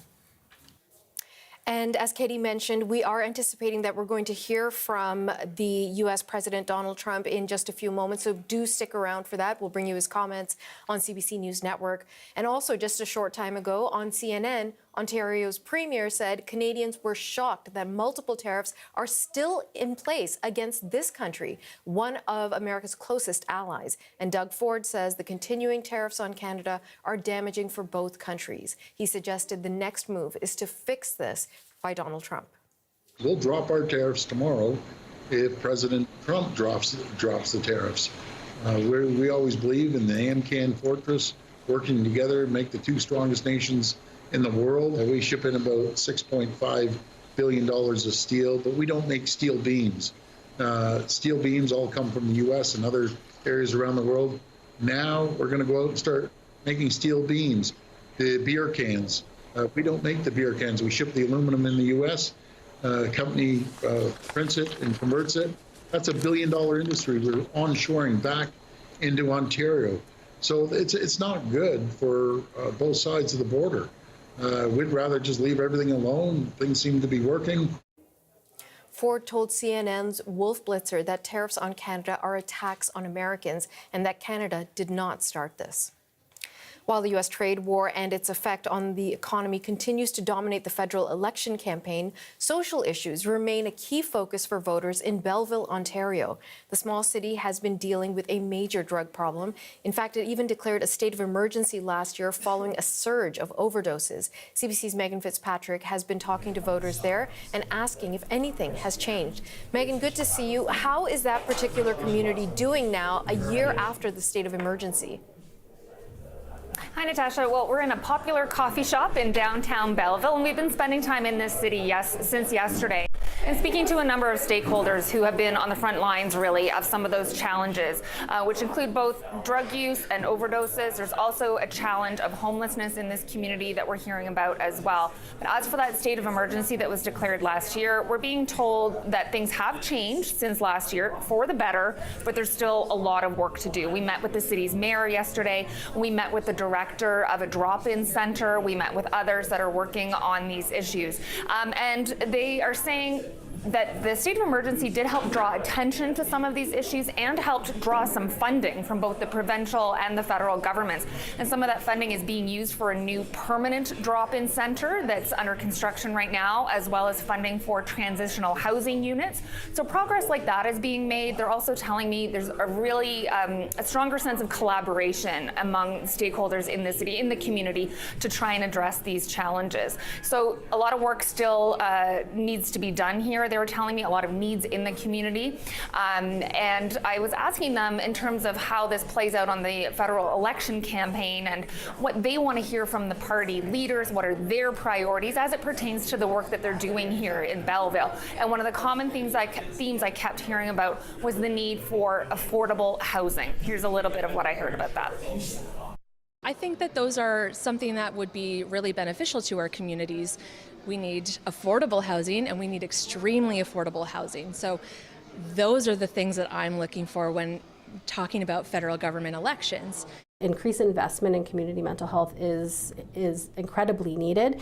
We're seeing an increase in people struggling with mental health and addictions post-pandemic without a lot of investment coming into the community mental health and addiction sector.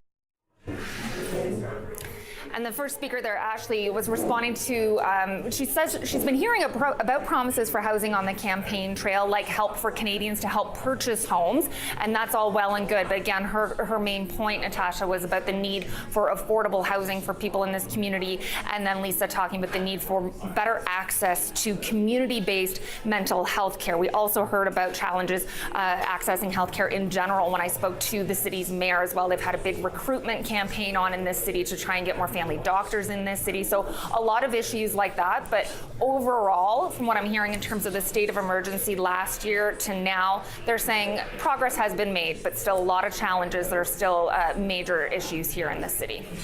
And more broadly, what are you hearing from the voters about the campaign so far? Well, they have been talking to me about some of those local issues that some of them are saying they would like to hear more about from the party leaders. A lot of people saying that the campaign has been dominated by talk about Donald Trump and the tariff war, and they'd like to hear more about other issues, including healthcare, for example. I heard from some voters who said opportunities for young people to find jobs is a key issue. They were telling me about their son who's in his 20s who goes to school and he can't find a part-time job to help pay for school. So I've been hearing about a range of other issues in addition to the tariff war and how that's dominating the campaign. Here's a sampling of what I've been hearing from some voters. I believe that the cost of living, the tariff war, the trade war with the U.S. is of the most important problem right now, and I'm very impressed with Prime Minister Carney at the time. The talk is a lot of Trump, which I get, but I'd really rather hear about what's happening in Canada. Like, we've been complaining about the carbon tax for years, and now right before the election they're going to drop it, and I can't believe people are that gullible to go, okay, it's all going to be different now, because maybe I'm cynical. The day after the election, if we get the same government, I think it's coming right back. And I've also been talking to business owners in this city, Natasha, and they've been telling me about what they would like to see from the party leaders in terms of support for small businesses in communities like this one. They're talking about how critical these kinds of businesses are to local economies here. I met one young man who's 25 years old and owns a men's clothing store on the main street just a few blocks away from where we are, and he said he would like to hear from the party leaders about their plans to support young entrepreneurs like him and to help with the transition of people, older people that own businesses and are set to retire, passing those businesses on to younger people like himself who are eager to be business owners. So that was one issue that he raised. And I've been hearing in general people saying that they feel like this is a really consequential election, the most important election we've had in Canada for quite some time. And they say they're very eager to vote and encouraging their fellow Canadians to do the same. Megan Fitzpatrick in Belleville, Ontario, thank you. Okay, folks, as promised, let's go to Washington, where U.S. President Donald Trump is speaking after his cabinet meeting.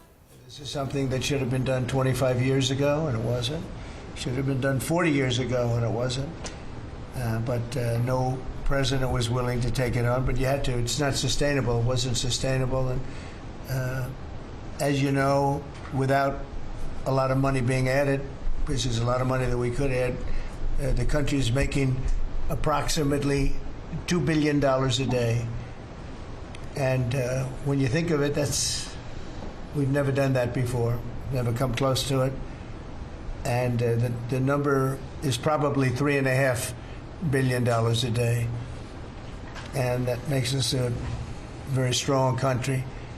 But we have Scott here and Howard and some of the people that are working on deals, and the biggest problem they have is they don't have enough time in the day. Everybody wants to come and make a deal, and we're working with a lot of different countries, and it's all going to work out very well. I think it's going to work out really very well, but we're in good shape. There's no inflation. There's very little inflation, and I went 4 years without inflation, and I tariffed. I took in hundreds of billions of dollars from China and others, taxes in China.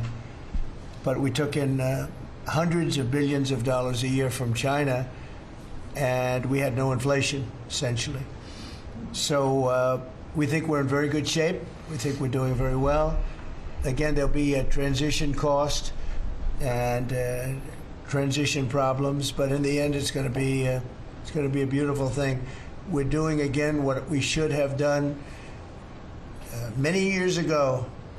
We let it get out of control, and we allowed some countries to get very big and very rich at our expense, and can't let that happen. It's not a sustainable formula. So I wanted to just thank everybody at the table, and maybe I'll go around and ask some of you a little short couple of answers. Pete just got back from Panama, and he's been all over the place, and you want to give us a little report on that and whatever else you might have to say. Everyone at this table is doing an incredible job, by the way, I have to say. Incredible. And the relationships are, it's like they're friends. They're really, the relationships are very strong, really good, really strong. And these meetings are very good. And I think, I don't believe there's any other president that allowed the press to come into a meeting such as this. These are very sacred meetings. These are very private meetings. But we have nothing to hide. And I think it's good. I think it's a good, we want to be, a word you like to use, Jeff, is transparent. So we want to be transparent, and we'll do that by starting with Pete. Go ahead, Pete. Yes, Mr. President, we just got back from Panama last night. We were at the Panama Canal with our Southcom commander ships, F-18s, troops, and signed a couple of historic deals. One which is with the Panama Canal Authority, a framework for U.S. vessels, first and free through the Panama Canal. Right.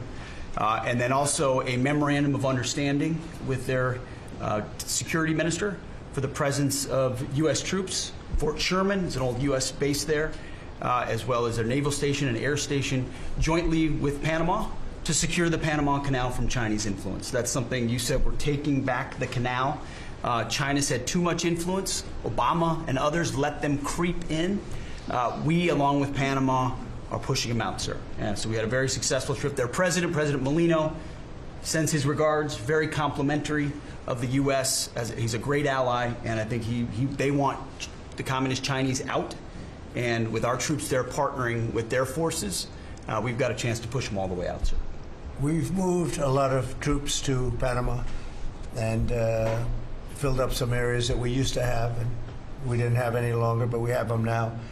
And I think it's in very good control, right? Yes, sir. Okay. Thank you, Pete. Very good. Howard? So, so we've have so many countries to talk to. It is, it's incredible. I think Scott and I, I'm not sure we could ever have enough time in the day to talk to all these countries because they want to talk and they want to talk now. And they have come with offers that they never, ever, ever would have come with, but for the moves that the president has made, demanding that people treat the United States with respect. We're getting the respect we deserve now, and I think you're going to see historic deals, one after the other. And then I'm very excited that within a week and a half, we're going to start with the gold card, and the Trump card is coming out, and we're very excited about that, and that's coming soon. So very excited. Good. Thank you very much. Good job. Linda? Well, on a couple of fronts, we have been addressing the issue of anti-Semitism on campuses. There's been some grant funding and contract funding that we've reviewed, and some we've canceled and some we've put on hold, waiting for that, while we do an investigation. On the other side of what my responsibilities are, and having education go back to the states, we're meeting and talking with governors. I was with, this week, all 50 commissioners of education around the country, and because we also want to provide them with tools and best practices as education does move back to the states. Making great progress, great response from the states, and very positive. And what about colleges? You're holding back $400 million from Columbia, $8 billion from Harvard. Can you imagine the money we pay Harvard? They have a $60 billion fund, and we're giving them $8 billion, and we're trying to figure that out. And then they hire de Blasio, the worst mayor in the history of New York, and they hire the woman from Chicago who was a disaster, total disaster, and they pay them massive salaries, and they're supposed to be teaching you government. That's not Harvard. That's not Harvard the way it used to be. So do you have anything to say about that? The dollars you're holding back from quite a few universities that were not behaving. Yeah, and the other, there's some Princeton, Cornell, others that are coming in, and actually getting calls now from the presidents of the universities who really do want to come in and sit down and have discussions. And so we're investigating them, but in the meantime, we're holding back the grant and the fund money. Okay. Great job. Thank you. Very thankful for the House voting for the president's budget resolution along with the Senate bill. Made a ton of progress this week in working with members to ensure that a desire for flexibility in the Senate was not misconstrued as a desire not to slow and do spending reforms. And so we're very thankful for that. And now we can get after writing that bill, getting the president as big a package of his agenda to his desk. So very good week. Good. We just got the House vote, and now we're well on our way to getting, as we call it, the great big beautiful bill. It's a beauty. There's never been a bill like this one. We're trying to get it all into one beautiful bill. It's tax cuts, regulation cuts, and many other things. The border, a lot of money for the border. Well, you're doing a fantastic job. So, but we just got a report that we, as you know, you knew before us. Were you surprised we got the vote? We got the vote. And we're happy to get the vote. So I think we're going to be in very good shape. Okay, please. Mr. President, last year the Chinese received 1,700 orders for new ships. American shipyards received 5. Under your leadership, like so many other industries, we are going to revitalize and make shipbuilding and maritime great again with these blue-collar jobs. These are the cranes, the ports, opportunity zones, and drive that investment back in. And we have, under that executive order, and also one to streamline foreign military sales for people that want to buy our equipment, and of course acquisition reform, all just this week under your leadership, Mr. President. So we're going to be rebuilding our shipbuilding business. We may order, would have to go to Congress for this, but we may buy some ships from other countries that we're close to and that do great jobs with ships, but we're going to start the process of rebuilding. We don't really essentially build ships anymore, which is ridiculous. it's going to be a very big business for us in the not too distant future. But in the meantime, we have countries that do very well at building ships, and we'll be dealing with those countries, and we may be ordering top-of-the-line ships from those countries. And within a fairly short period of time, we'll be building our own ships. So we'll probably have to go to Congress for that, but we're not going to have a problem. Susie, thank you very much for the job you've done. Go ahead, please. I just wanted to make sure you know that this cabinet, I think, pretty uniquely collaborates and cooperates and works together to accomplish all that you've asked them to do, and I think they deserve a lot of credit for that. It's true. You're doing a great job. The chief of staff, doing a great job. Lee, go ahead. Mr. President, the Biden EPA was strangulating the economy. The Trump EPA understands it's not a binary choice. We can protect the environment and grow the economy. Working with Doge and Elon Musk, we've now canceled $22 billion worth of grants, and we have launched what is the largest deregulatory action in the history of the country, just in one agency. That's how much of a mess the Biden EPA left us. It is going to end up reducing the cost of living. It's going to create jobs. It's going to make it easier to purchase a car. It will be easier to heat your home.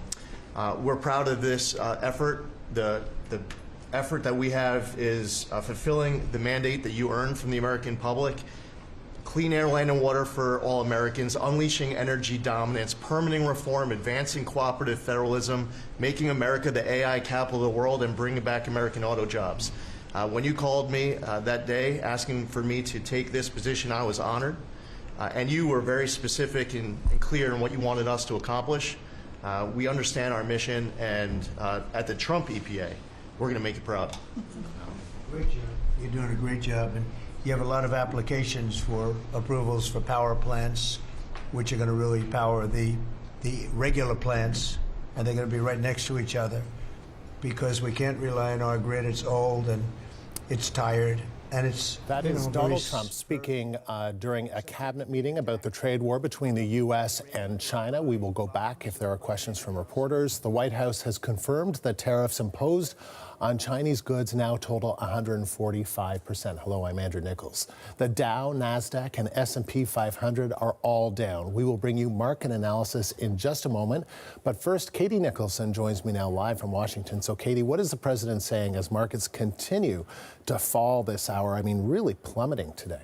Yeah, so this is just coming out of this first cabinet meeting they've had since this U-turn on tariffs yesterday. Couple of notes, the president saying that yesterday was the biggest day in the history of the markets.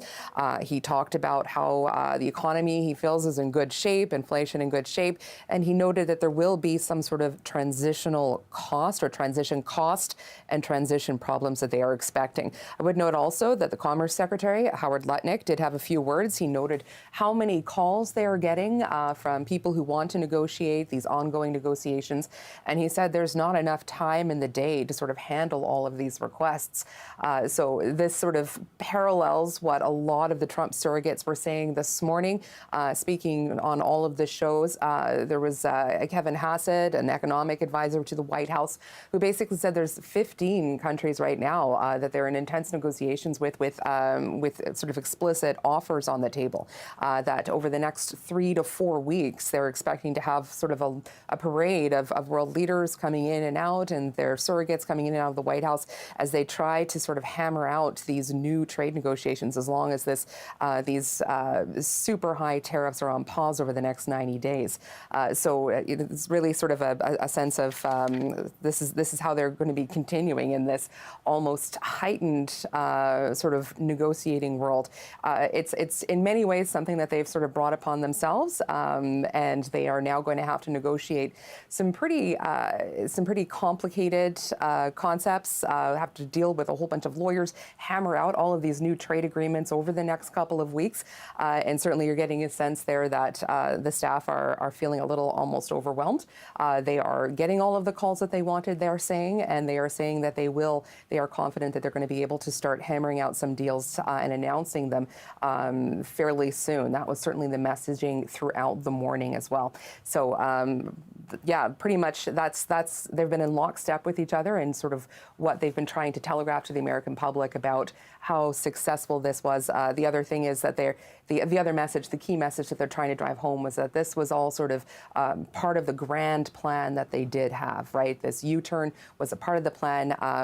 Kevin Hassett saying earlier today that, they were actually really close to possibly announcing this sort of pause even before the markets started to give, as the president said, people the yips, the bond markets specifically. So they're trying to really sort of push this notion of calm and control over this really unprecedented situation. And Katie, the White House is calling on Canada to drop its retaliatory tariffs, right? Yes. The Commerce Secretary Howard Lutnick made that comment yesterday, sort of saying, well, Canada is alone right now among the G7 countries, right, in terms of having these retaliatory tariffs. I point to the Canada's auto tariffs on U.S. auto products that kicked in midnight on Wednesday, right? And he was really cautioning that Canada might want to reconsider it, pointing to China as the example. I do believe we have a little bit of that tape if you want to hear it.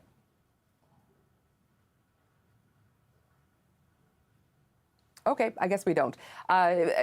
So far, we haven't really heard anything back from Ottawa on this. We did hear from Flavio Volpe, who's on that U.S.-Canada relations, the Prime Minister's Council, and really feeling that Canada has acted appropriately here in its sort of measured approach to these tariffs and its retaliatory sort of plan. So far, nothing really coming of that, but certainly something that is a lot of people are paying attention to and wondering if Ottawa is going to take any kind of action or stay the course.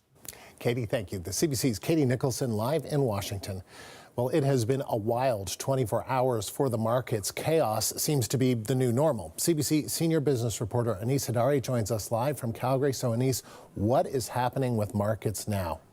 Well, after yesterday, where we saw a lot of green and really rallies that seemed to please not just traders on the market, but politicians, as we heard from Donald Trump himself, it was a great day on the markets yesterday. It is not a great day today, really, as markets open. For starting at the beginning of the day, we saw losses. The New York Stock Exchange, the Dow Jones Industrial Index is down. The Toronto Stock Exchange is down as well. If we look at the New York stock market there, down 3.46% as we speak, but you can see there's that cliff of red that keeps happening, and it hits a low point and then bounces back up slightly, but it's still down compared to yesterday. So a lot of the gains that investors felt in North America are not sticking around for them. It's the same thing on the NASDAQ. It's down a little bit more than 4.5%, sometimes blipping into down 5%. S&P 500 hovering around being down 4%.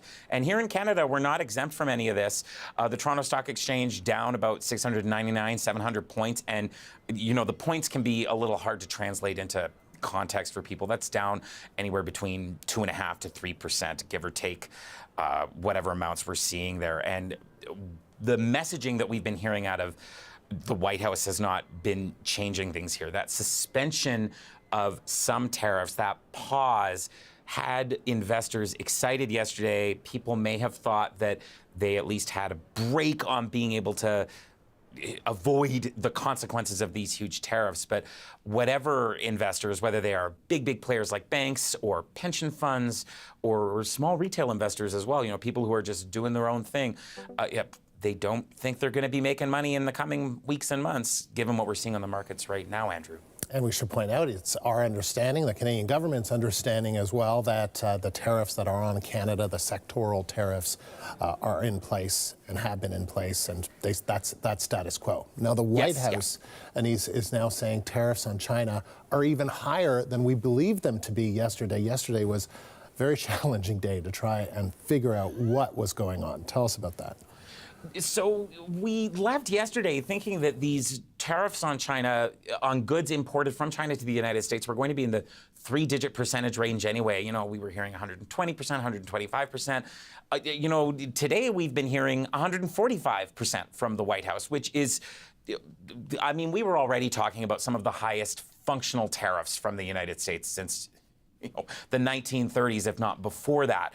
And that's certainly way up there. I will say that markets were already in the red today before we got that clarification from the White House. But hearing that one of the United States' biggest trading partners is now going to be facing even higher tariffs than before certainly isn't going to be something that's going to calm down those who move goods back and forth. Notably, any goods imported from China don't just involve raw materials. Things like iPhones are often assembled either with parts from China or in China. So tech sector stocks will be taking hits because of this. It really can affect almost all sectors of the American economy, which then by proxy also affects the Canadian economy. I mean, we were saying this yesterday, and I hate being too repetitive, but most economists we're looking at still say that we are talking about a recession in the United States. And a recession in the United States has cascade effects across the rest of the world. So even if you're watching this and saying, well, I don't have any investments, I don't really worry about that red line that's on the screen there, you're probably going to worry about a recession, and 145% tariffs on China are icing on a recession cake, so to speak, Andrew. A cake no one really seems to want to eat. Anis, thank you. CBC's Anis Hadari live in Calgary. Here at home, party leaders are on the campaign trail responding to the chaos sparked by the tariffs. Earlier today, we heard from Mark Carney and Pierre Poilievre, both of whom are in the Greater Toronto area. And we heard from NDP leader Jagmeet Singh, who is in Saskatchewan. While each of them made separate platform announcements, most of the questions from reporters were about tariffs. The CBC's Julia Wong joins us live from Ottawa with those details. So, Julia, how have the party leaders been responding? Yeah, you know, the tariff conversation today continues to dominate every appearance being made by these major party leaders, just like it did yesterday when there was a lot of confusion about what exactly is happening. Now, Jagmeet Singh, as you mentioned, he is in Saskatchewan. He is in the prairies, which is the breadbasket of Canada. And he was asked specifically about what he would do when it comes to tariffs in relation to the agriculture sector. Now, we know that that particular industry is sort of facing pressures from a few different places. Obviously, we have this ongoing trade war with the United States, but canola in particular, that has been hit with a 100% tariff from China. So this particular industry is really feeling the brunt of it, and this is what Singh had to say. You've got a two-frontal war going on right now, a trade war from the United States and also some challenging tariffs from China, which has impacted agriculture sectors across our country. We've got to find ways to diversify our markets. Being very reliant on the United States has become a clear vulnerability. Also for our agriculture sector, being really reliant on China is also shown to be a vulnerability. So for all of our sectors, diversifying our trading relationships is vital. So they're saying that Canada needs to find other trading partners. And moving on to Liberal leader Mark Carney, who was in Brampton earlier today. And he started off his remarks by reiterating how the stakes have never been higher for Canada because of these ongoing tensions with the United States. And he repeated some comments that he made and posted on social media last night after, again, sort of that confusion and that disarray over what exactly was happening with these tariffs. Carney saying that Trump is trying to restructure the global trading system, and his pause on reciprocal tariffs is welcome, but Carney emphasizing that Canada is still seeing tariffs imposed in certain sectors. Carney says he's looking forward to Canada and the United States having a comprehensive economic and security negotiation after the election, but he also very much stressed, just like Singh, that Canada shouldn't be putting all its eggs in one basket. The stakes have never been higher because it's not just about our trading relationship with the United States. It isn't an accident that I spoke to President von der Leyen today, because there is an interest in deepening our trading relationship with the European Union, with the United Kingdom, with like-minded partners in Asia. And the question is, one of the big questions in this election is who's going to protect Canadians, but also who's going to represent Canada at those negotiations, who's going to get the best deals for Canada. Now that President von der Leyen that Carney was referring to, obviously EU President Ursula von der Leyen, what's important about those comments is that the EU had prepared some countermeasures that were set for next week, but they have paused them in light of this latest development from the United States after this temporary reprieve that we're seeing. Now, Carney also said that he will be returning to Ottawa after his campaigning today. He will be convening a meeting with the Minister of National Defence and the Committee on Canada-U.S. Relations and National Security. Party. Moving on to the Conservative leader, Pierre Poilievre, who was in Milton, fighting for seats in that heavy, rich 905 area, looking to pick up some seats there. He was making a housing announcement, but just like the other two leaders, he also started off his remarks by talking about the developments that we saw yesterday. Condemn President Trump for keeping the tariffs on Canada, all while he offered a 90-day pause on tariffs for dozens of other countries. It remains a mystery why the president treats Canada worse than dozens of other faraway countries who are not America's best friend. And this, of course, happened after Prime Minister Carney boasted that he had had a productive call with President Trump and that he had made, quote, progress. What progress? Now, a couple things that I want to unpack there. One, important to emphasize that this 90-day pause only is on higher tariffs to some countries, but the U.S. is keeping that 10% reciprocal tariff on almost all countries, and that is a tariff that Canada had been exempt from all along. It was never going to be subject to that 10%. So important to very much keep that in mind, while at the same time reminding our viewers, and obviously they all know, but Canada is still subject to tariffs on those particular sectors, including auto, steel, and aluminum. Julia, thank you. The CBC's Julia Wong, live in Ottawa. Now, the Conservative Party today unveiled the latest plank of its housing plan. Pierre Poilievre has promised to incentivize municipalities to make it cheaper to build housing if he becomes Prime Minister. He made the announcement earlier in Milton, Ontario. Here's what he had to say. Today, I am announcing my plan to cut home building taxes by